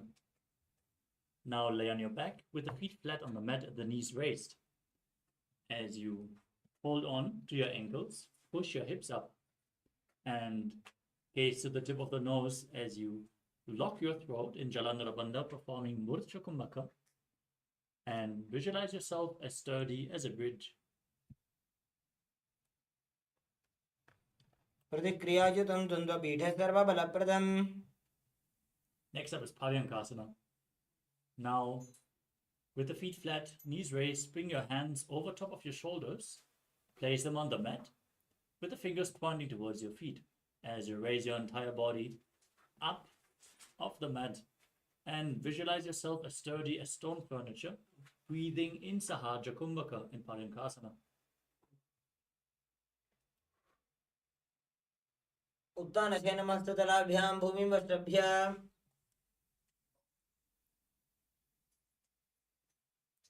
Next up is Shvotanasana, laying on your back. Pull your knees towards the chest and place your hands on the shoulders. Then move your hips in a circular motion as you visualize yourself as a dog playfully rolling around on its back.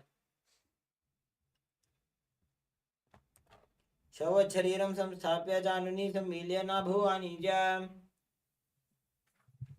Next up is the Viparita Karani. As you lay on your back, keep your arms flat on the mat and raise your hips and legs up straight.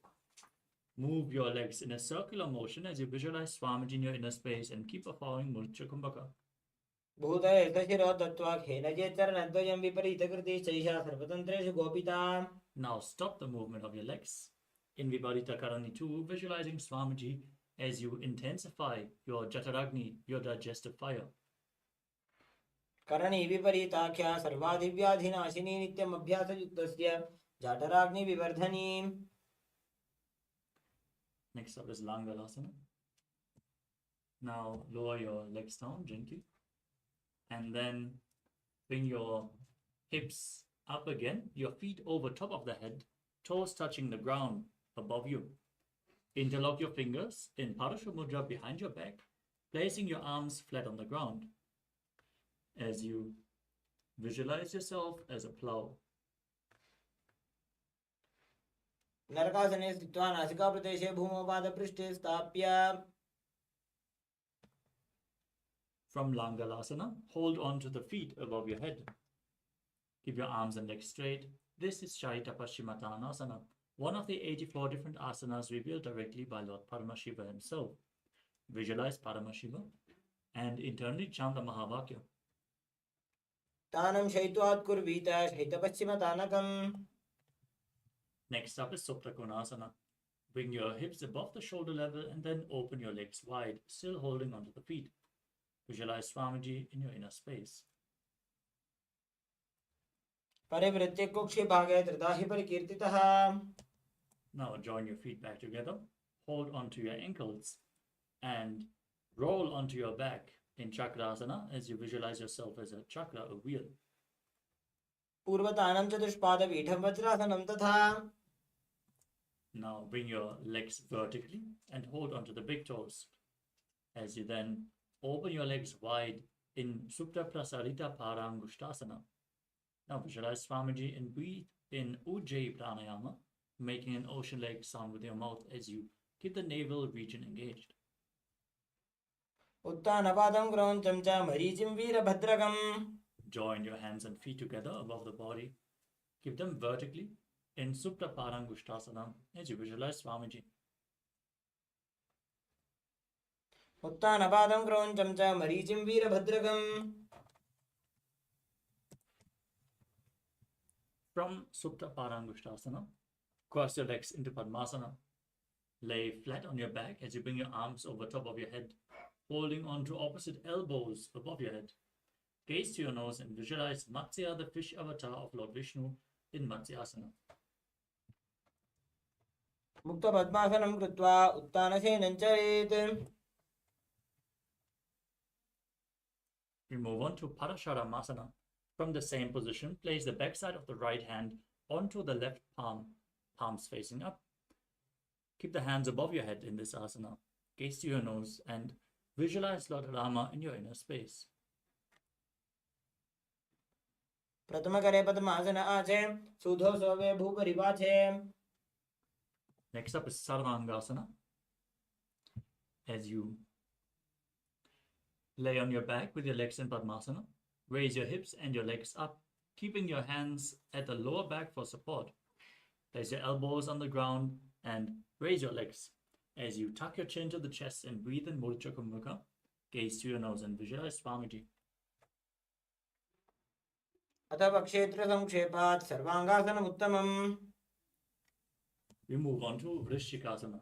Laying on your back, place one foot on the opposite thigh and pull the opposite knee towards your chest, extending both arms upwards, hooking your hands forward, gazing to your third eye and visualizing yourself as a scorpion. प्रथमशेन सुधौ शीर्षकेशिकी सन्धि सुदाखे. Now exchange the position of the feet. Repeat Vrishchikasana on the other side.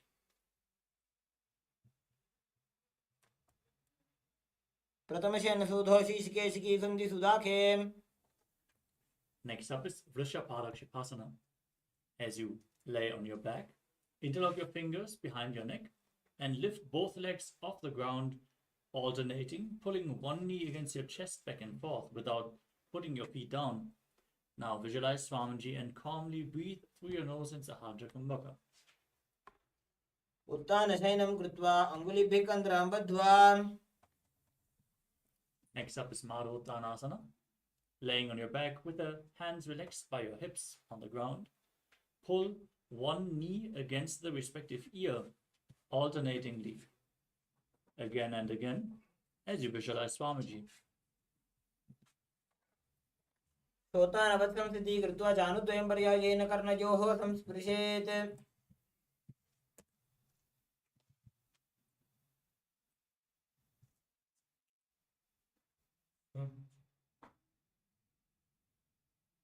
Next up is Vrikasana.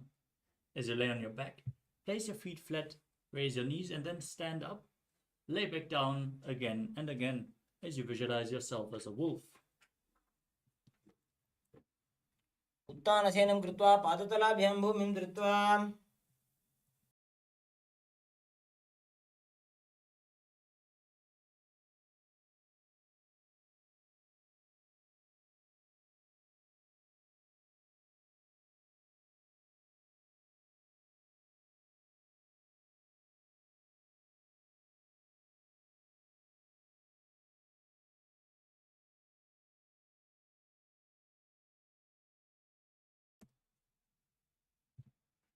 Next up is Lutasana.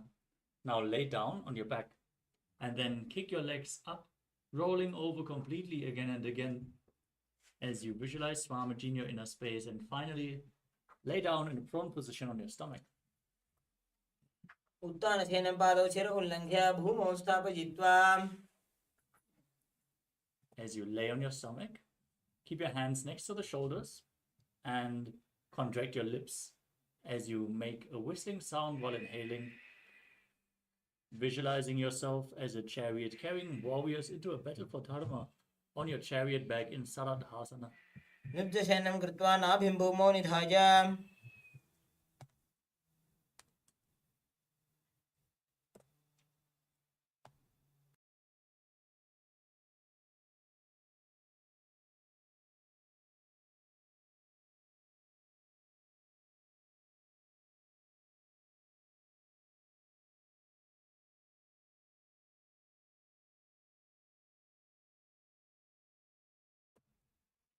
The next asana is Dehalyulanganasana.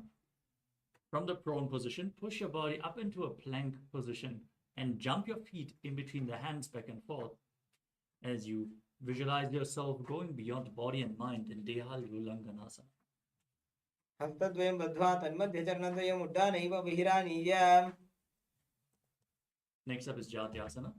From a standing position, lean forward and down, place your hands on the mat, and walk around on hands and feet as you visualize yourself as a wise 60-year-old elephant. अथ जात्यासनं वक्षे येन जातिस्मरो भवेत्. Next up is Lolitika Karana. Stand with your knees bent, the feet pointing outwards, and then raise your arms to shoulder level.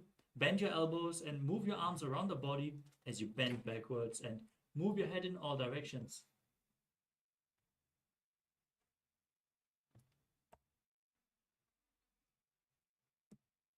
Next up is Sarapasana. Now tie your feet with a rope, if you have a rope available, and then stand straight on the mat, keeping your hands on the thighs, elbows close to the body. Stand straight as a rod as you visualize your Kundalini Devi raising and curling upward around your body. Breathe calmly through your nose in Sahasrara Kumbhaka. अथ गर्भासनं वक्षे वायुपाणाय केवलं शरीरं दण्डवत्तिष्ठेत् रज्जुबन्धस्तु पादयोः. Now lean forward and down. Place your hands on the mat and step onto your fingers with your toes. Hold onto your feet from the front as you walk around on the mat, visualizing yourself as a camel in Ushta Sadhanasana. मुष्टिकनिष्ठिका प्रदेशेन भूमौ निधाय उपरि पादतले संस्थाप्य. From the same position, now hold the feet from the outside. Walk around, visualizing yourself as a horse in Ashvasana. मुष्टिकनिष्ठिका प्रदेशेन भूमौ निधाय उपरि पादतले संस्थाप्य. Next up is Kapota Nitakasana.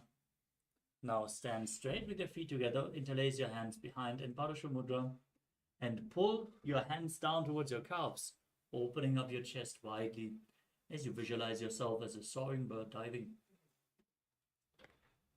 पादतले भूमौ निधाय पृष्ठभागेन हस्तौ जङ्घापर्यन्तं नीत्वा. Next up is Tala Pushpa Putam Karana. Now stand tall with the palms together in Namaskara Mudra. Now gently bend your knees and keep the toes pointing outwards. Simultaneously, open up your palms and raise one heel off the ground, slightly lowering the waist and shoulder of the respective heel, visualizing yourself holding a bouquet of flowers and offering it to Paramashivam.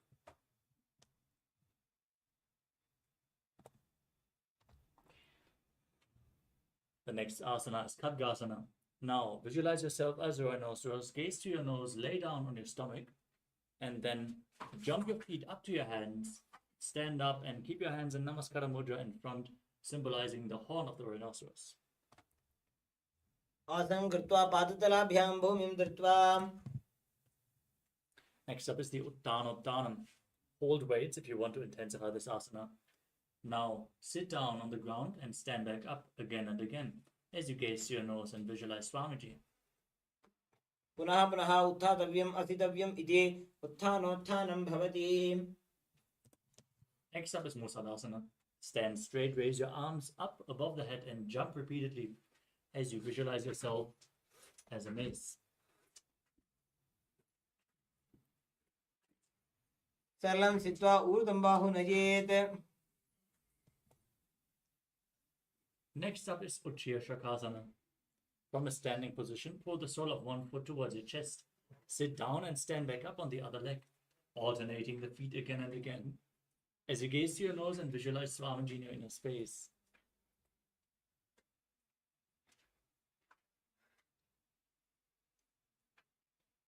एकैकं पादतलं कुक्षौ निधाय.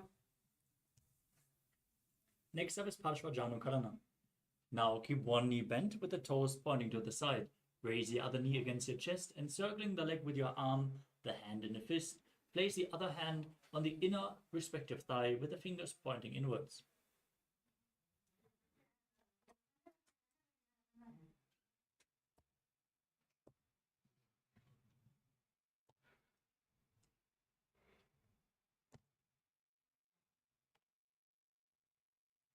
The next asana is Tandavasana.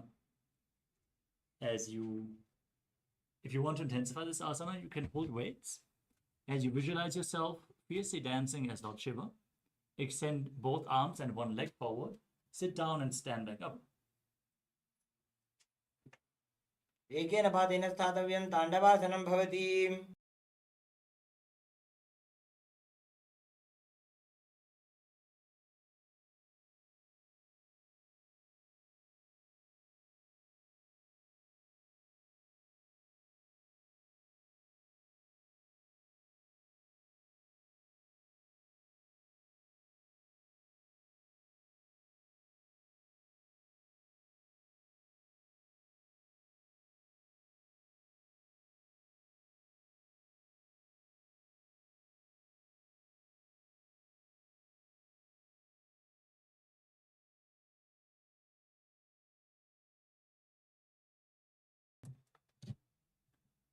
Next up is Brahmanasana. Now, place the left foot on the inner opposite thigh, stand erect on the mat like a rod, keep your hands by the sides and visualize yourself being blessed by Lord Brahma. ब्राह्मणासनमावक्षे यत्कृत्वा ब्राह्मणो भवेत्. Next up is Garudasana 3. Now stand tall, wrap the left leg over and around the right leg, and bring the left arm below the right, the hands together, Namaskara Mudra, visualizing yourself as Lord Garuda. उत्तानकूर्मपीठं च सिंहस्गारुडमेव च. Now bring the left foot on the right thigh and keep your hands relaxed by the side in Ekapadasana as you visualize Swamiji in your inner space. दक्षाङ्घ्रिं वामपादस्य जङ्घोपरि निधाय च. We move on to Dhruvasana. Now stand on the right leg, hold the left big toe and straighten out to the side as you rotate your body quickly on the standing leg, visualizing yourself as a North Pole star. एकेन हस्तेन दण्डरूपस्य एकस्य पादस्याग्रं धृत्वा. Next up is Trivikramasana. Now pull the left foot behind your neck and stand straight on the mat as you get ready to perform the 3 steps of Lord Vishnu. You can pull the leg towards your chest. If you can, bring it behind your neck and hold on to a solid object for stability as you then sit down and stand back up. ग्रीवायां पादं संस्थाप्य स्थातव्यम् उत्थातव्यं त्रिविक्रमासनं भवति. Now repeat Parshvadranukarana on the other side. Put the other knee towards your chest with the other leg slightly bent, toes pointing outwards.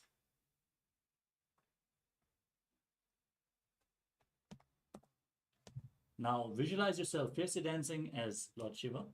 As you extend the other leg, sit down and stand back up in Tandavasana on the other side.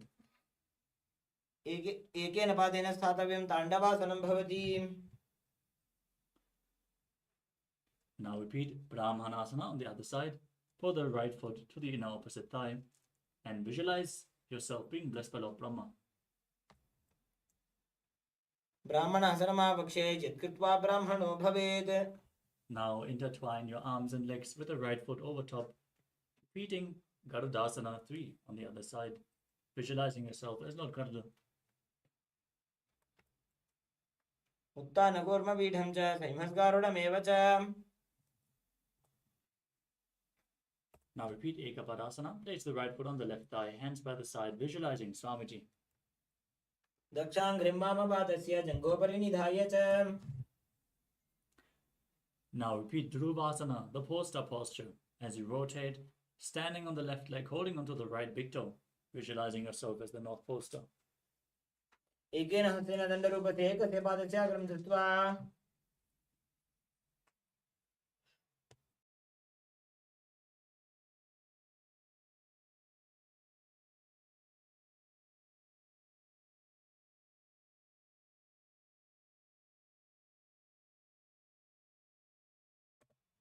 Now repeat Trivikramasana on the other side. Pull the leg behind your neck if you can. Otherwise, keep it at your chest. And then sit down and stand back up, visualizing Lord Vishnu as you perform the 3 steps of Lord Vishnu. ग्रीवायां पादं संस्थाप्य स्थातव्यम् उत्थातव्यं त्रिविक्रमासनं भवति. Next up is Saman. Now stand on the mat with the heels together, toes slightly pointing outwards, keeping your arms slightly extended away from the body, fingers pointing one by one in this neutral pose. Calm down after this intense sequence of asanas as we get ready to continue with the final 100 asanas of this sequence, starting off with Kodak Anjali Asana.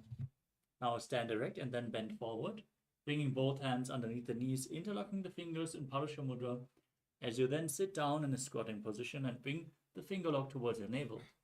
Visualize the great sage Godagna, founder of the Natha Yoga Hindu Sampradaya, and breathe in Jiva Chala Kumbhaka, inhaling all the way, holding your breath, and by the force of your will, moving the prana up and down and through the limbs of your body. प्रथमहि बोहोये बाहुरीनी च पुनिहोवे.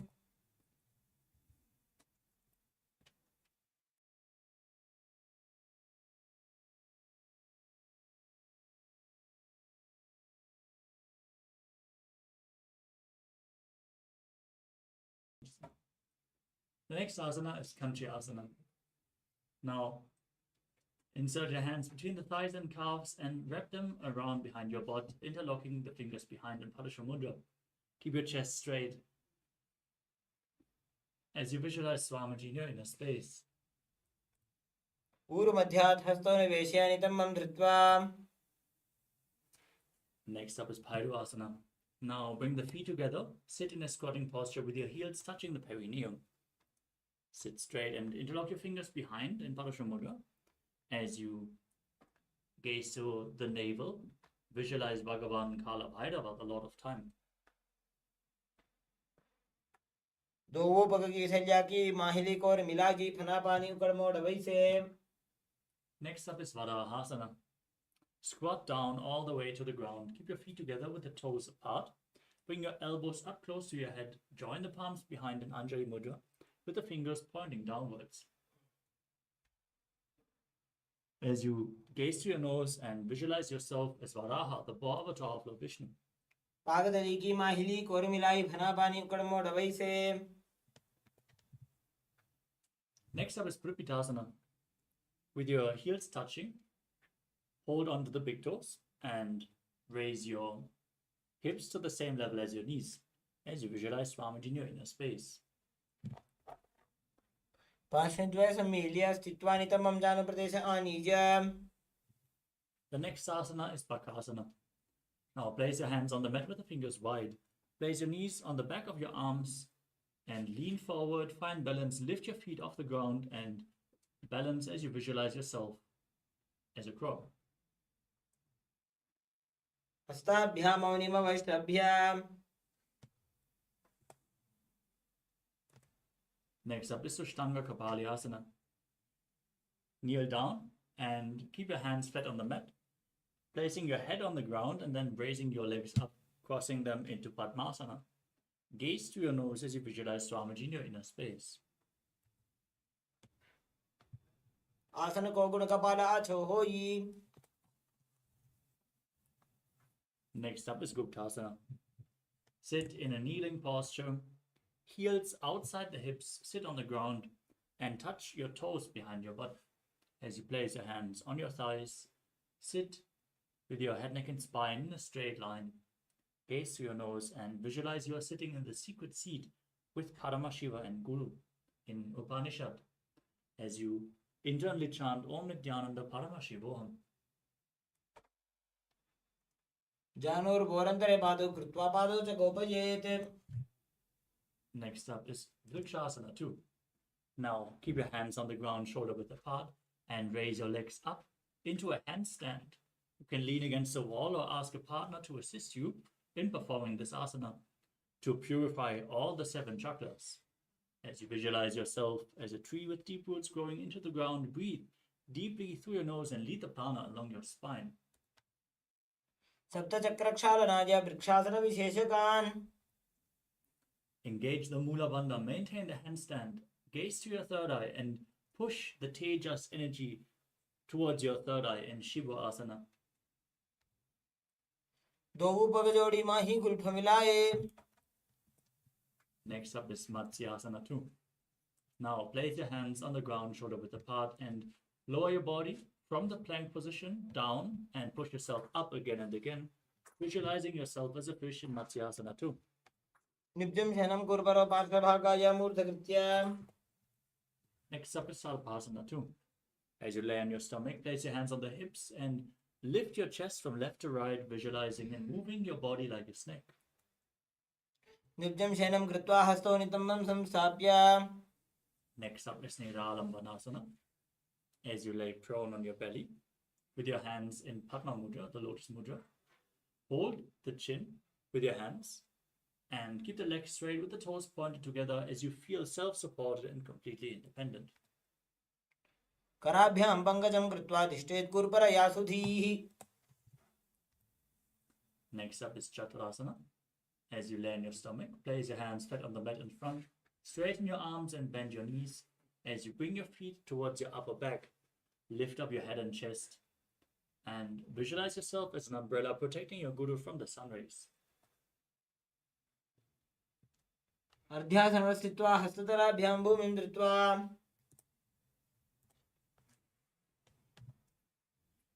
Next up is Vajrasana. Now sit on your knees with the top of the feet flat on the mat, the perineum on the heels, As you extend your arms forward, place your palms on the ground and your forehead as well. As you gaze to your nose and visualize yourself as Vajra, the weapon of Indra, symbolizing your indestructibility. इदानीं गर्भिणीनां योगाभ्यासो यथा लघु. We move on to Meshasana. Now, with your hands on the ground, push your hips up into Gajasana and alternate striking the ground with your hands as you experience yourself as powerful as a ram. गजासन संस्थितो एकैकं बाहुं भूमौ ताडयेत्. The next asana is Ajasana. From Gajasana, lift your legs up into the air and slowly bring your forehead down to the ground as you visualize yourself as unborn, existing for all eternity. गजासन संस्थितो पादद्वयम् अन्तराळे कृत्य.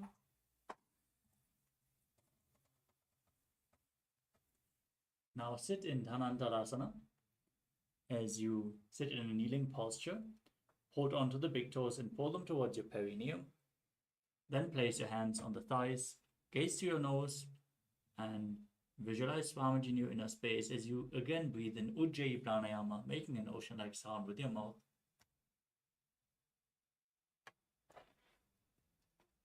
पूरब विधि परिहाता की काकसी से उफणा शरा मोड़ी. Next up is the Angamuttanam. Now interlace your fingers in front and move your arms up, down, left, right in all directions, giving massage to various different joints and muscles of your body. As you then repeat the movement behind your back as well, visualizing Swamiji. हस्तयोः अङ्गुलीर्बद्ध्वा हस्तयोर्बध्यात् सर्वङ्गं निष्कासयित्वा. We move on to Garudasana form. Sit in Vajrasana with your heels under the perineum and then turn your feet sideways, toes pointing outwards, hands on the knees, visualizing yourself as Lord Garuda, flying Lord Vishnu and Lakshmi on his back. जङ्घोरुभ्यां धरां पीड्य स्थिरकायो द्विजानुना. Next up is Ananda Mandirasana. Now sit with your legs folded back, the toes pointing backwards, the knees wide, hold onto your ankles and push the front of your buttocks on the ground. As you gaze to your third eye, visualize yourself residing in the blissful space of the temple. अथ वक्षे वीरनाथ आनन्दमन्दिरासनम्. Next up is Mandukasana 2. Sit with your knees wide, the feet overlapping on top of your ankles. Keep your hands under the knees, gaze to your nose, and press your tongue up against the palate of your mouth, catching the nectar of immortality with your frog tongue as you visualize yourself as a frog performing Manduki Mudra. Perform Uddiyana Bandha and Mula Bandha in Mandukasana 2. पृष्ठं सम्पीड्य गुल्फाभ्यां जान्वङ्गे सबलयाकृतिः.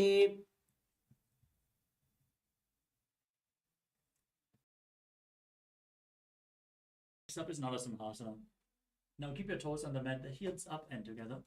Place your perineum on the heels, your palms on the ground with the fingers spread, thumbs together as you gaze to the tip of the nose, stick out your tongue and exhale forcefully. Gaze through your nose and visualize Narasimha, the lion man avatar of Lord Vishnu in Narasimhasana.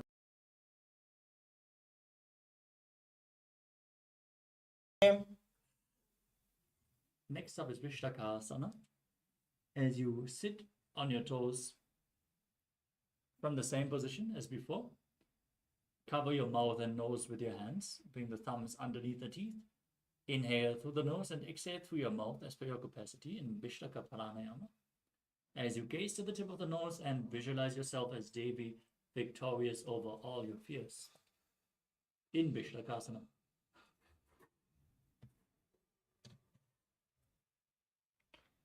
दो ऊपक की थलिया की माहिली को मिजाजी. Next up is Makarasana. Now keep the soles of the feet together, the top of the feet on the ground. Sitting on your heels, bend your elbows, bring your fingers to your armpits and imitate as if you are a monkey scratching itself, visualizing yourself as a playful monkey as you gaze to your third eye. दो ऊपक दली संपुट आने जिनके विष्टि भूमि पर इटाने. Next up is Vajrasangarasana. Now stand on your toes with the soles of the feet together, the knees spread wide apart, lifted off the ground, and hold on to opposite elbows behind your back. Gaze towards your nose and embody diamond-like strength for you and your Sangha, your spiritual community, in Vajrasangarasana.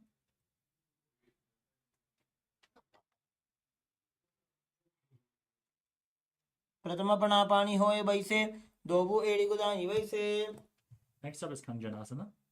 Now keep your toes down, ankles crossed behind, and sit on your heels as you place your palms to the side on the mat next to your body. Gaze to your nose and visualize perfect health beyond any and all physical or mental ailments, performing Uddiyana Bandha and Mula Bandha.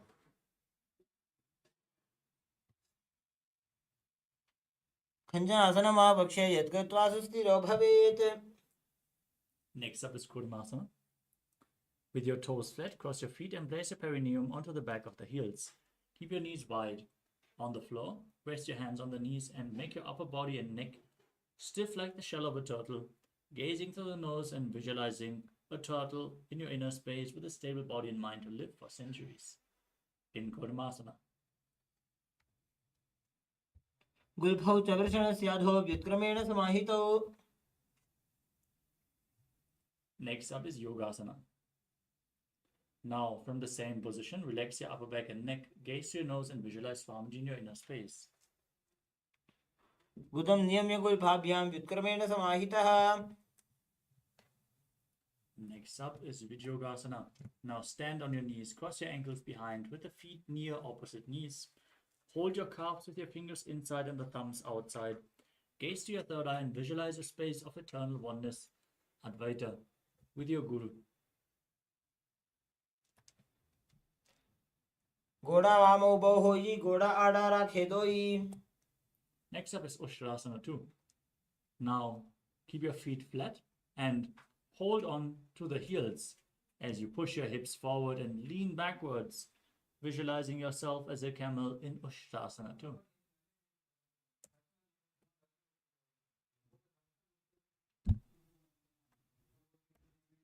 मेरुदण्डग्रन्थिदाढ्य संविपादयिषु पुमान्.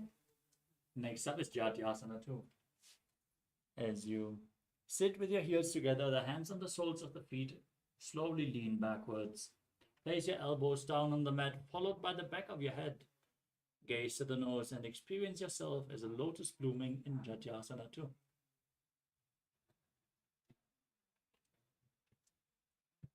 दोबू एड़ी संपुट करे सोरे मूलद्वारिते रिधरे. Next up is Viratasana. As you sit on your knees with the thighs and calves together, lean back and touch your back to the ground, then rise back up again and again.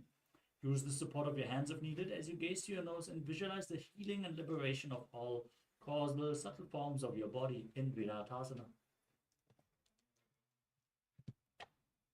जङ्घापृष्ठे भूमौ निधाय जङ्घोत्तरयोः ऊरुणि संस्थाप्य. Next up is Kapotasana. From Viratasana, raise your hips higher, bring your forearms on the mat behind and hold the back of your heels. As you bring your head in between the feet if you can, lean backwards as far as you can as you visualize yourself as a beautiful dove. मेरुदण्डग्रन्थिदाढ्य संविपादयिषु पुमान्.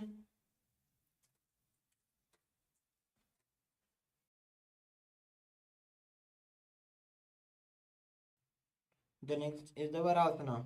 Now, standing upright on your knees with the toes tucked, hold your arms with the opposite hands and gaze at the tip of your nose.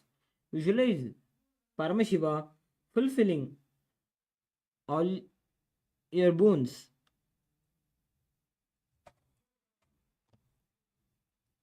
जानुनी भूमौ संस्थाप्य हस्ताभ्यां बाहु परस्परं धृत्वा.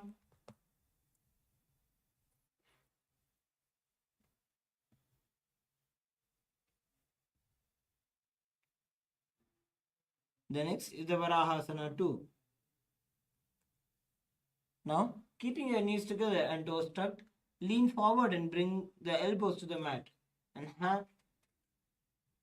hands holding the head. Lift the head and thumbs.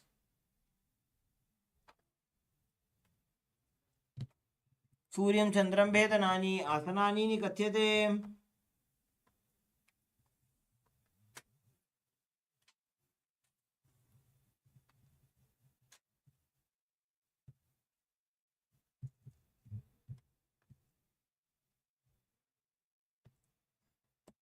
The next asana is Mundasana. Now kneel down and place your forearms on the ground, holding on to opposite elbows. Then interlock your fingers and place the crown of your head on the mat, supporting your head with your hands as you raise your hips. Walk the feet forward, lift your legs up and straighten them up into a headstand. You can lean against the wall for support if needed. As you gaze through your nose, breathe calmly through the nose in Sahasrara Kumbhaka. Perform the Mula Bandha and visualize yourself as a log tree in Mundasana. अधो मुंडासनं वक्षे सर्वेषां प्राणिनां सुखम्.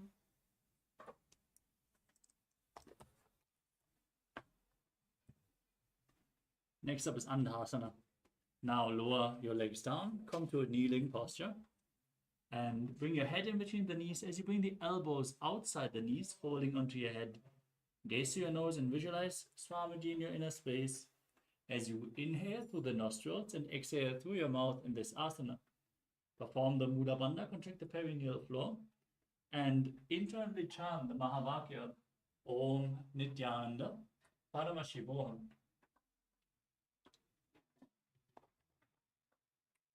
प्रथम पगदले तम टहरावे कोरमाहिली उभे मिलावे. The next asana is Viparita Shalabhasana. Lay down on your stomach and extend your arms forward, holding weights if you want to intensify this asana. As you then raise your legs and your chest and arms off the ground, visualizing yourself as a locust.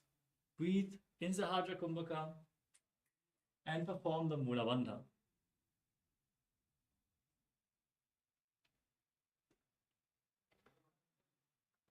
शरभासन भेदाश्च नटभेरुण्ड नामके गण्डभेरुण्ड सहिते शीर्षदण्डासनं तथा. Next up is Kapalasana. As you lay on your belly with your arms at the side, palms facing down, keep your forehead on the ground, your chest on the mat, and lift your legs up together. As you visualize yourself as a skull representing the mind with purified thoughts and the strong will to attain enlightenment in Kapalasana.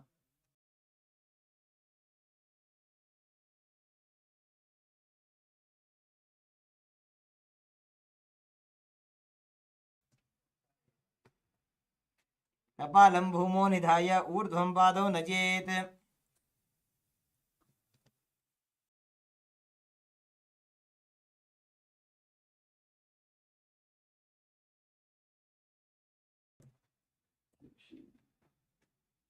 Next up is Akasha Kapotasana.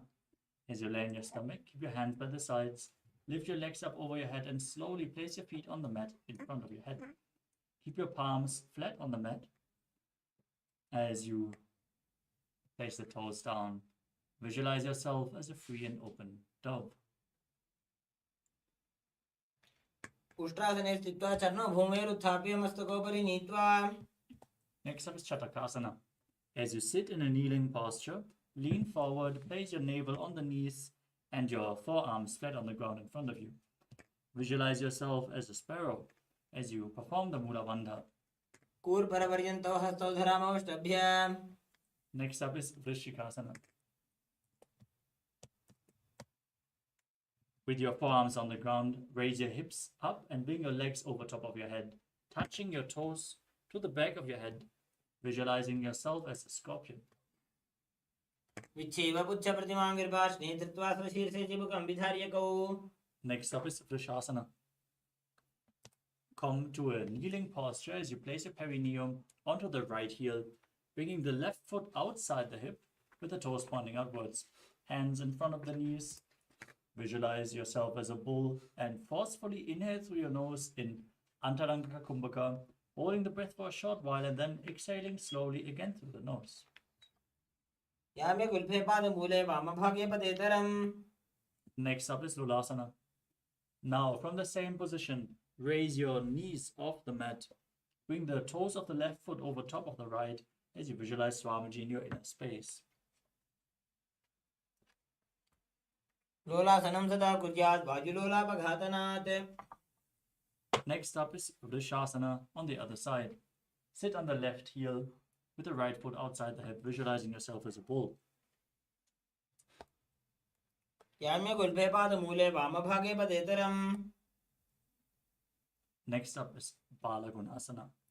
Now, place the toes of the left foot on the ground as you raise the left heel.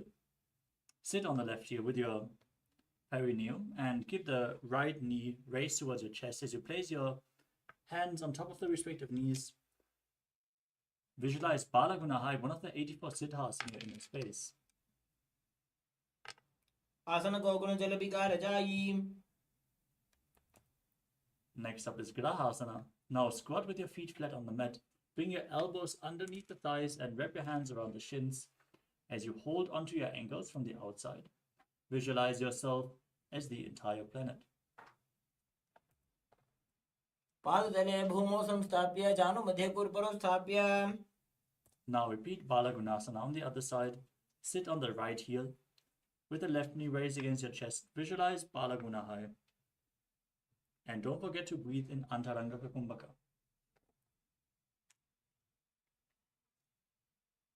आसन को गुण जल विकार जाई. Next up is Utkatasana. Now squat on your toes with the heels up and the knees off the mat. Place your perineum on the heels and your hands on the respective knees. As you keep your spine upright, hold weights if you want to intensify this asana.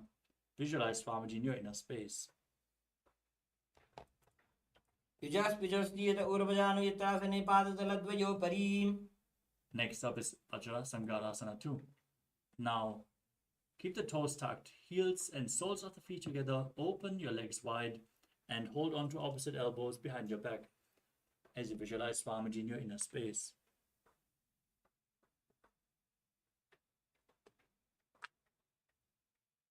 प्रथम बना पानी होए जैसे धोबू एड़ी कुदानी वैसे. The next asana is Anilasana. From a squatting position, place your hands flat on the mat and step your heels onto your hands.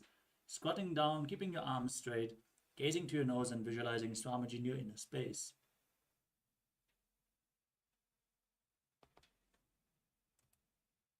दो हाथ भूमि पर टाने कहनी जाड़ी ना बिलग आने.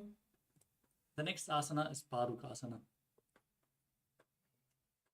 Now place the back of your hands on the mat with your fingers facing towards your body. Step your feet on top of your hands with your hands wrapped around the feet like a shoe. Walk around on the mat visualizing you're wearing padukas and walking across India. हस्ततलयोः पादतले कृत्वा तिष्ठेत् गच्छेत् पादुकासनं भवति.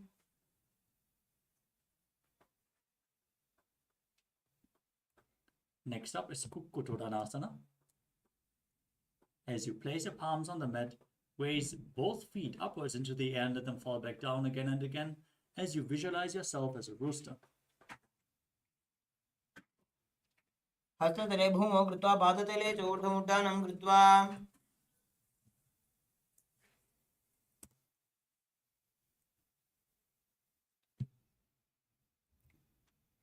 Next up is Viparita Nrityasana. As you place your hands on the mat, raise your legs upwards into a handstand and move around on two hands dancing. Feel yourself become free of all inhibitions. हस्ततलाभ्यां भूमिं वष्टभ्य ऊर्ध्वपादाग्रे कुर्वन्. Next up is Kunjarasana. Now keep your feet apart. Place one palm flat on the ground with the arm straight, the other hand on your head. Visualize Swamiji in your inner space. अथ पक्षे महादेव कुञ्जरासनम् उत्तमम्. Place the other hand on the mat, opposite hand towards your head. Repeat Kunjarasana. अथ पक्षे महादेव कुञ्जरासनम् उत्तमम्. The next asana is Kadambasana. Now, sit on the ground with your feet flat, the heels close to your body. Hold respective ankles with your hands and lift your feet off the ground. Visualize yourself as a Kadamba tree, to which the Ramayana refers to as having one of the best fruits for ascetics.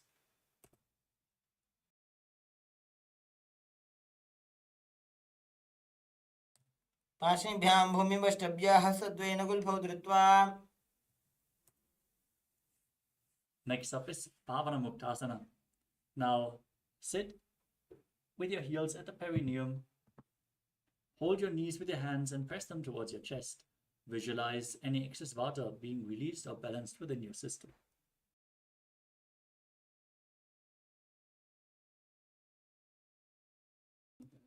द्वयोस्तु पादयोः पाणिं लात्वा स्वस्वनितम्बके.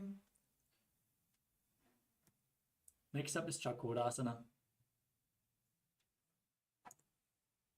Sit and lift one leg behind your head and place both hands flat on the mat.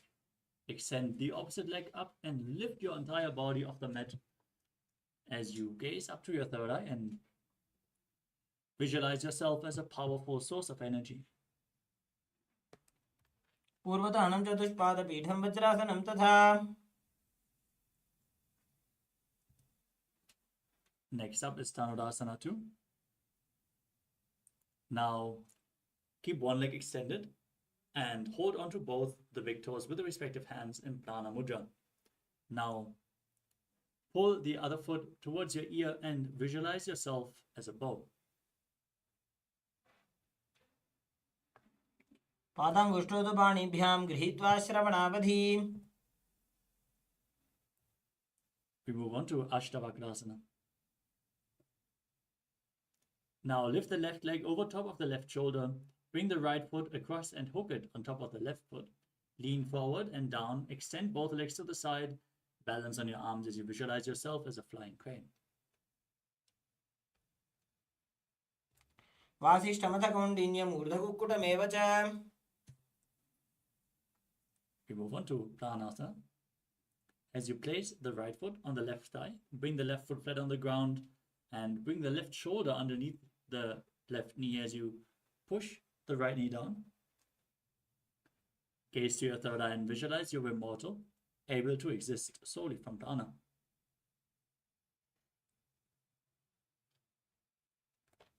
एतत् प्रभेदं वक्ष्यामि करोति यस्य चामरः. The next asana is Parshvamatsendrasana. As you bring the right foot to the left hip, step the left foot over top of the right knee, twist your body around the raised knee and bring the arm below as you hold your fingers behind your back.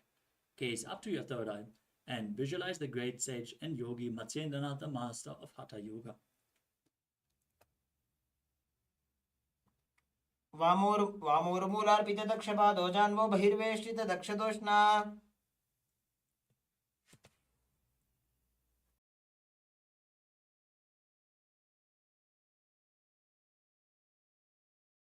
Now repeat Chakodasana on the other side. Bring the other foot behind your head, hands on the ground, lifting up your body as you gaze to your third eye and visualize yourself as a powerful source of energy. पूर्वतनं चतुष्पादपीठं वज्रासनं तथा.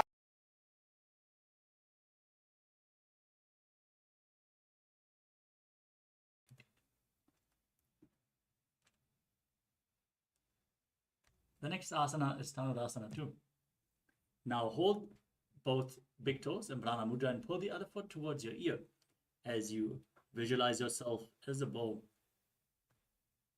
पादाङ्गुष्ठौ पाणिभ्यां गृहीत्वा श्रवणावधि. Now hook the right foot over top of the right shoulder and the left foot over top of the right, extending the legs to the side, leaning forward, balancing on your arms and visualizing yourself as a flying crane in Ashtavakrasana. वासिष्ठमथकौण्डिन्यम् ऊर्ध्वकुक्कुटमेव च. Now repeat Pranasana on the other side with the left foot on the right thigh, right knee raised, right shoulder beneath the right knee, and gazing to your third eye as you visualize yourself being immortal, able to exist from prana. एतत् प्रभेदं वक्ष्यामि करोति यस्य चामरः.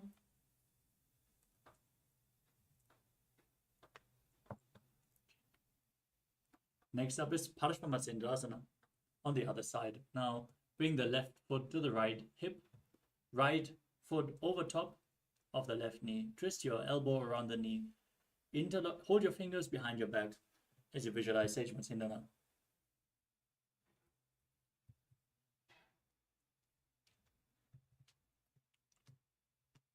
पार्श्वाभ्यां धृत्यते यास्तु पार्श्वमत्स्येन्द्रमुत्तमम्. The next asana is Ardha Paschimottanasana. Now keep one leg extended and press the other heel against your perineum as you lean forward and down, holding onto the front foot, bringing your head to the knee as in Paschimottanasana. Now visualize Swamiji and perform the Jivachala Kumbhaka, which is inhaling the prana deeply, holding it and moving it up and down, left and right through your limbs by the force of your will.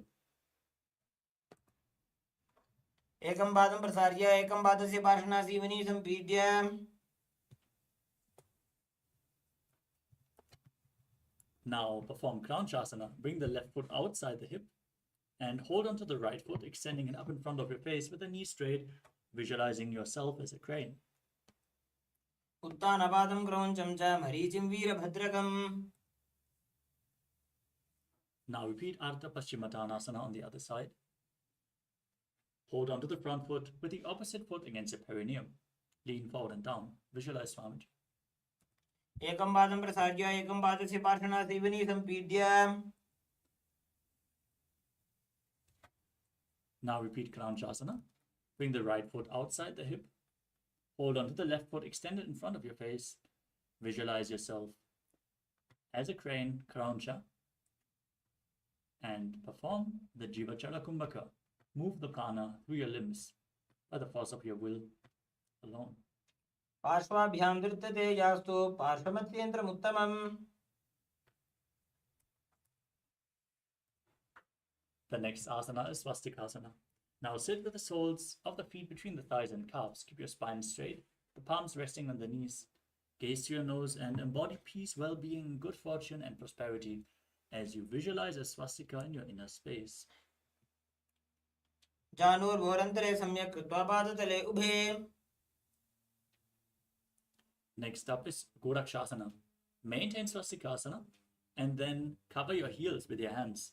As you tuck your chin to the chest in Jalandhara Bandha, contract the perineal floor in Mula Bandha, gaze to your nose and visualize the great sage Goraknath, the founder of the Natha Yoga Hindu Sampradaya. जानुर्भोरन्तरे पादौ उत्तानौ व्यक्तसंस्थितौ.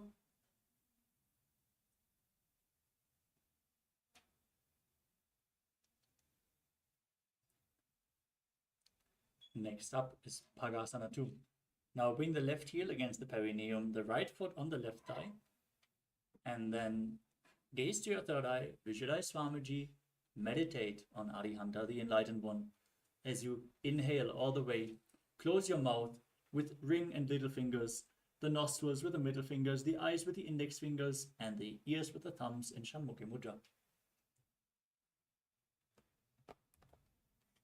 वामपार्श्वमुखं संस्थाप्य दक्षाङ्घ्रिवामजगने.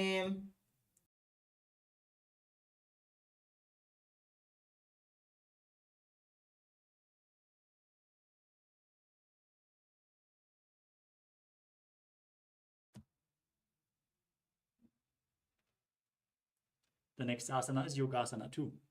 Now maintain your feet on top of opposite knees and place the back side of your hands on the ground, palms facing up next to your body. Gaze to your nose, visualize Swamiji as you roll up your tongue and stick it out, inhaling through the rolled up tongue in Kakachancha Kumbhaka. उत्तानौ चरणौ कृत्वा संस्थाप्योपरि जानुनोः आसनोपरि संस्थाप्य चोत्तानं करयुग्मकम्. The next asana is Urutpa Kukutasana. Now place the palms of your hands on the side next to your body and lift your body up while sitting in Padmasana. Visualize yourself as a rooster as you do so.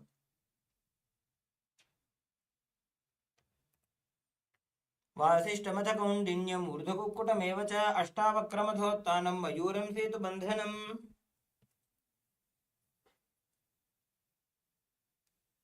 The next asana is Siddha Haratali Asana. Now sit in Padmasana and place your hands in between the legs. As you maintain the sitting posture on the ground, gaze to your nose and visualize Swamiji in your inner space. Breathe in Kakachancha Kumbhaka.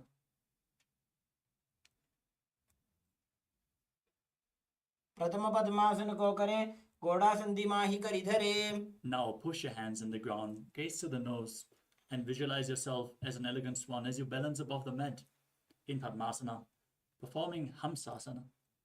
कुक्कुटासनं स्थित्वा स्कन्धपर्यन्तं ऊरोनि नीत्वा. Next up is Karmukasana. Push your hands in between the legs, behind your body as you lean forward, and interlock your fingers on the ground behind you, placing your forehead on the mat. As you visualize yourself as Pinaka, Lord Shiva's bow. प्रथम पद्मासन को करें. घोड़ासंधि माही करि धरे. Next up is Kurmasana 2. Now bring your hands underneath the legs and bend your elbows to hold onto the respective shoulders with your hands in Padmasana as you visualize your turtle having a stable body and mind to live for hundreds of years. By जंग प्रदक्षिण पावा. दाई जंग परिबाई ल्यावा.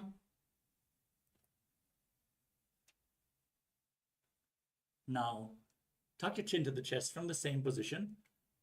Lock your throat in Jalandhara, gaze to the nose, and rejoice, knowing you're sitting in Shiva's secret knot posture, Kranti Bhedasana. अथ पक्षे नीलकण्ठ ग्रन्थिभेदासनं शुभम्. Next up is Uttana Kurmasana. From the same position, roll onto your back, gaze to your nose, keep holding onto the shoulders as you embody a turtle laying on its back. कुक्कुटासनबन्धस्थं कराभ्यां धृतगन्धरं पीठं कूर्मवदुत्तानम् एतदुत्तानकूर्मकम्.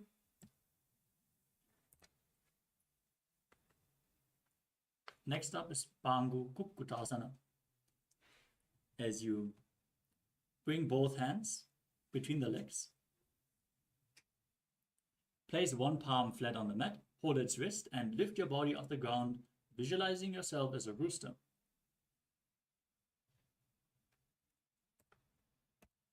कुक्कुटासनं स्थित्वा एकेन हस्तेन अन्यस्य मणिबन्धं धृत्वा.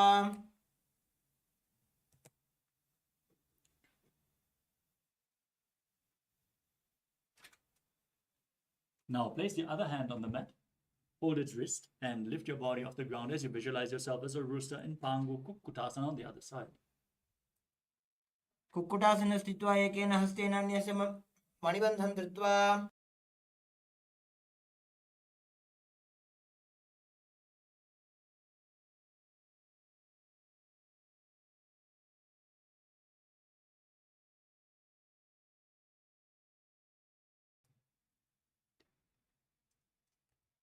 Next up is Grittasana. As you sit in Padmasana, place your elbows on the toes, interlock your fingers in Parusha Mudra, rest your chin on the fingers as you press your thumb against the throat. Now, visualize you have gone beyond all greed and covetous.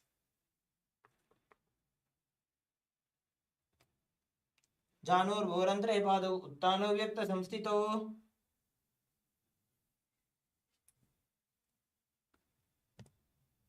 Next up is Padmasana 3. Sit in Padmasana and place one hand over the other with the palms facing up.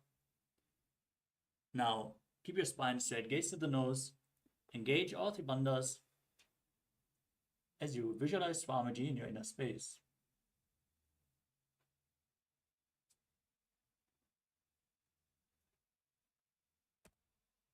उत्तानो चरणो विधाय विधिवत् शक्ति स्थितौ योगिरात्.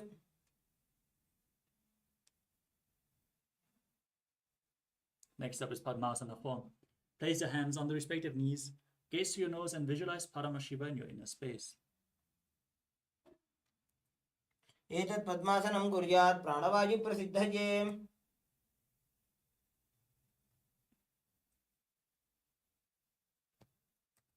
Next up is Karmakasana. From Padmasana, keep one hand on the respective knee, hook the other finger around the big toe in Prana Mudra. As you rotate the big toe in a circular motion, visualize yourself as Paramashiva's bow and then repeat the movement on the other side.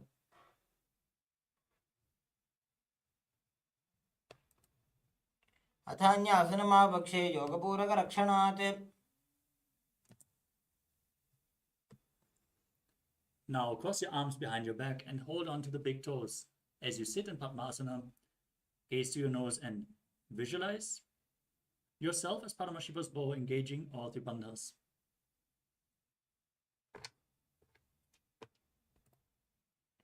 कार्मुकासनमाक्षित्य उदरे पूरयेत् सुखम्.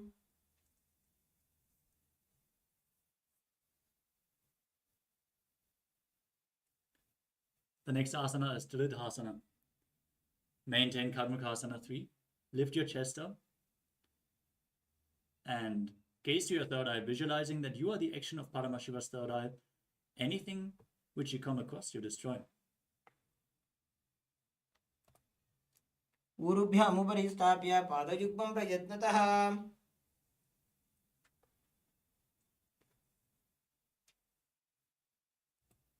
The next asana is Nagdasana. Maintaining your arms crossed behind your back, lay down with your legs in Padmasana.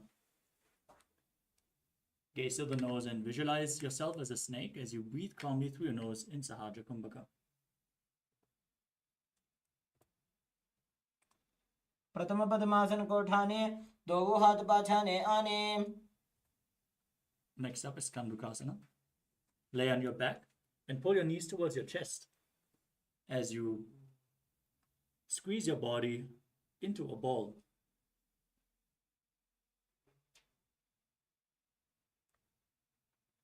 वेत्रासने स्थित्वा हस्तपादान् निष्कुष्य.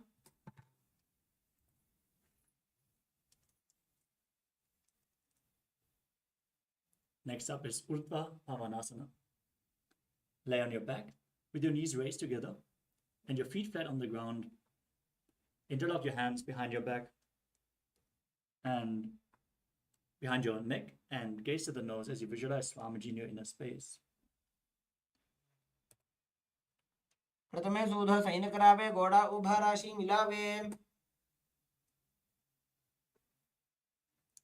Now place your upturned palms underneath the heels and push your hips up as you lock your throat in Jalandhara Bandha, breathing in Mudra Kumbhaka, visualizing yourself as a powerful alpha ape in Manakata Pitasana. उत्तान शयन पादतले उत्तान हस्तयोः स्थापयेत्.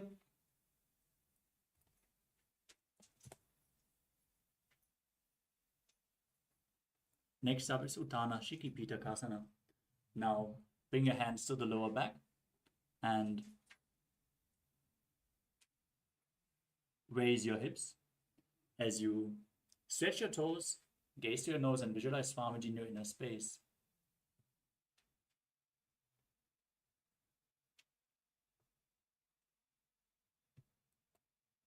जङ्घोरुबलहीनश्चेत् उत्तानशिखिपीठकम्.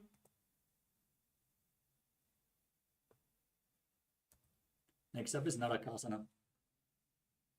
Now raise your legs and hips up, pointing the toes upwards as you keep the arms flat on the mat. Visualize blissfully traversing Naraka Loka unscathed in Narakasana.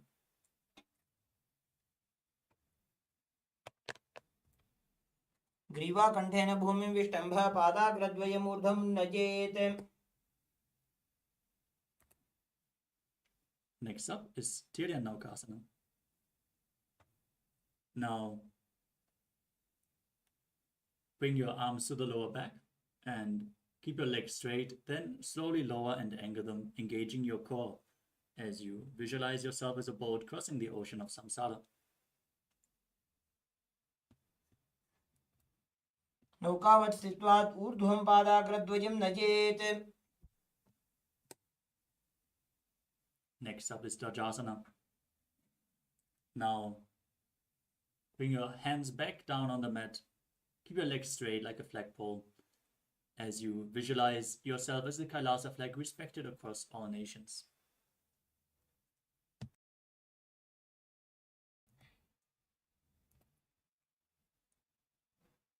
तिर्यन्नौकावते ग्रीवापृष्ठकोर्परैः भूमिं वष्टभ्य. Now lay down flat on your back in Mritasana, the final asana of this sequence. As you perform the Shakti Chalan Mudra, forcefully pulling the Kundalini Shakti up along your spine. Visualize that your body is dead and the Supreme Pontiff of Hinduism, Swamiji, is liberating you. Internally chant the Mahavakyam, Om Nithyananda Paramashivoham.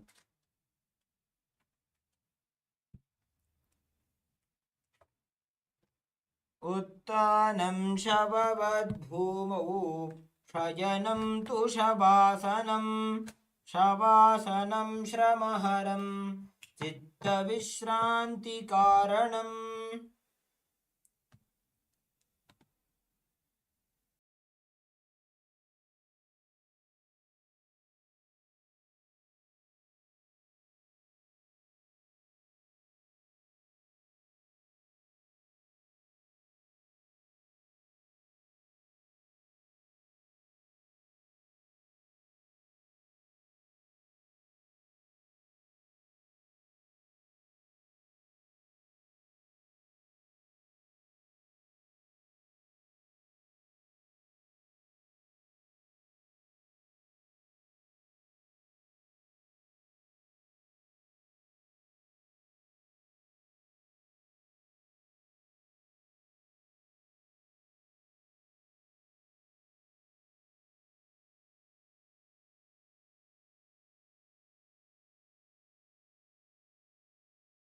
Now slowly return to your physical body. Start to wiggle your fingers and toes, your wrists and your ankles, your elbows and your knees. Pull your knees up towards your chest and circle your legs with your arms. Rock your body from side to side and return to a comfortable seated position. Congratulations, you completed the Dvitiya Vinyasa Krama, all 308 asanas of the sequence. Now we are going to move on to the power manifestation session. So stay tuned, manifest the Shaktis of Paramashiva as we close the session with the Purna Mantra. Sit straight with your head, neck and spine in a straight line, hands in Namaskara Mudra. Visualize Swamiji as we chant the Purna Mantra. Om Purnamadah Purnamidam Purnat Purnamudachyate Purnasya Purnamadaya Purnamevavasishyate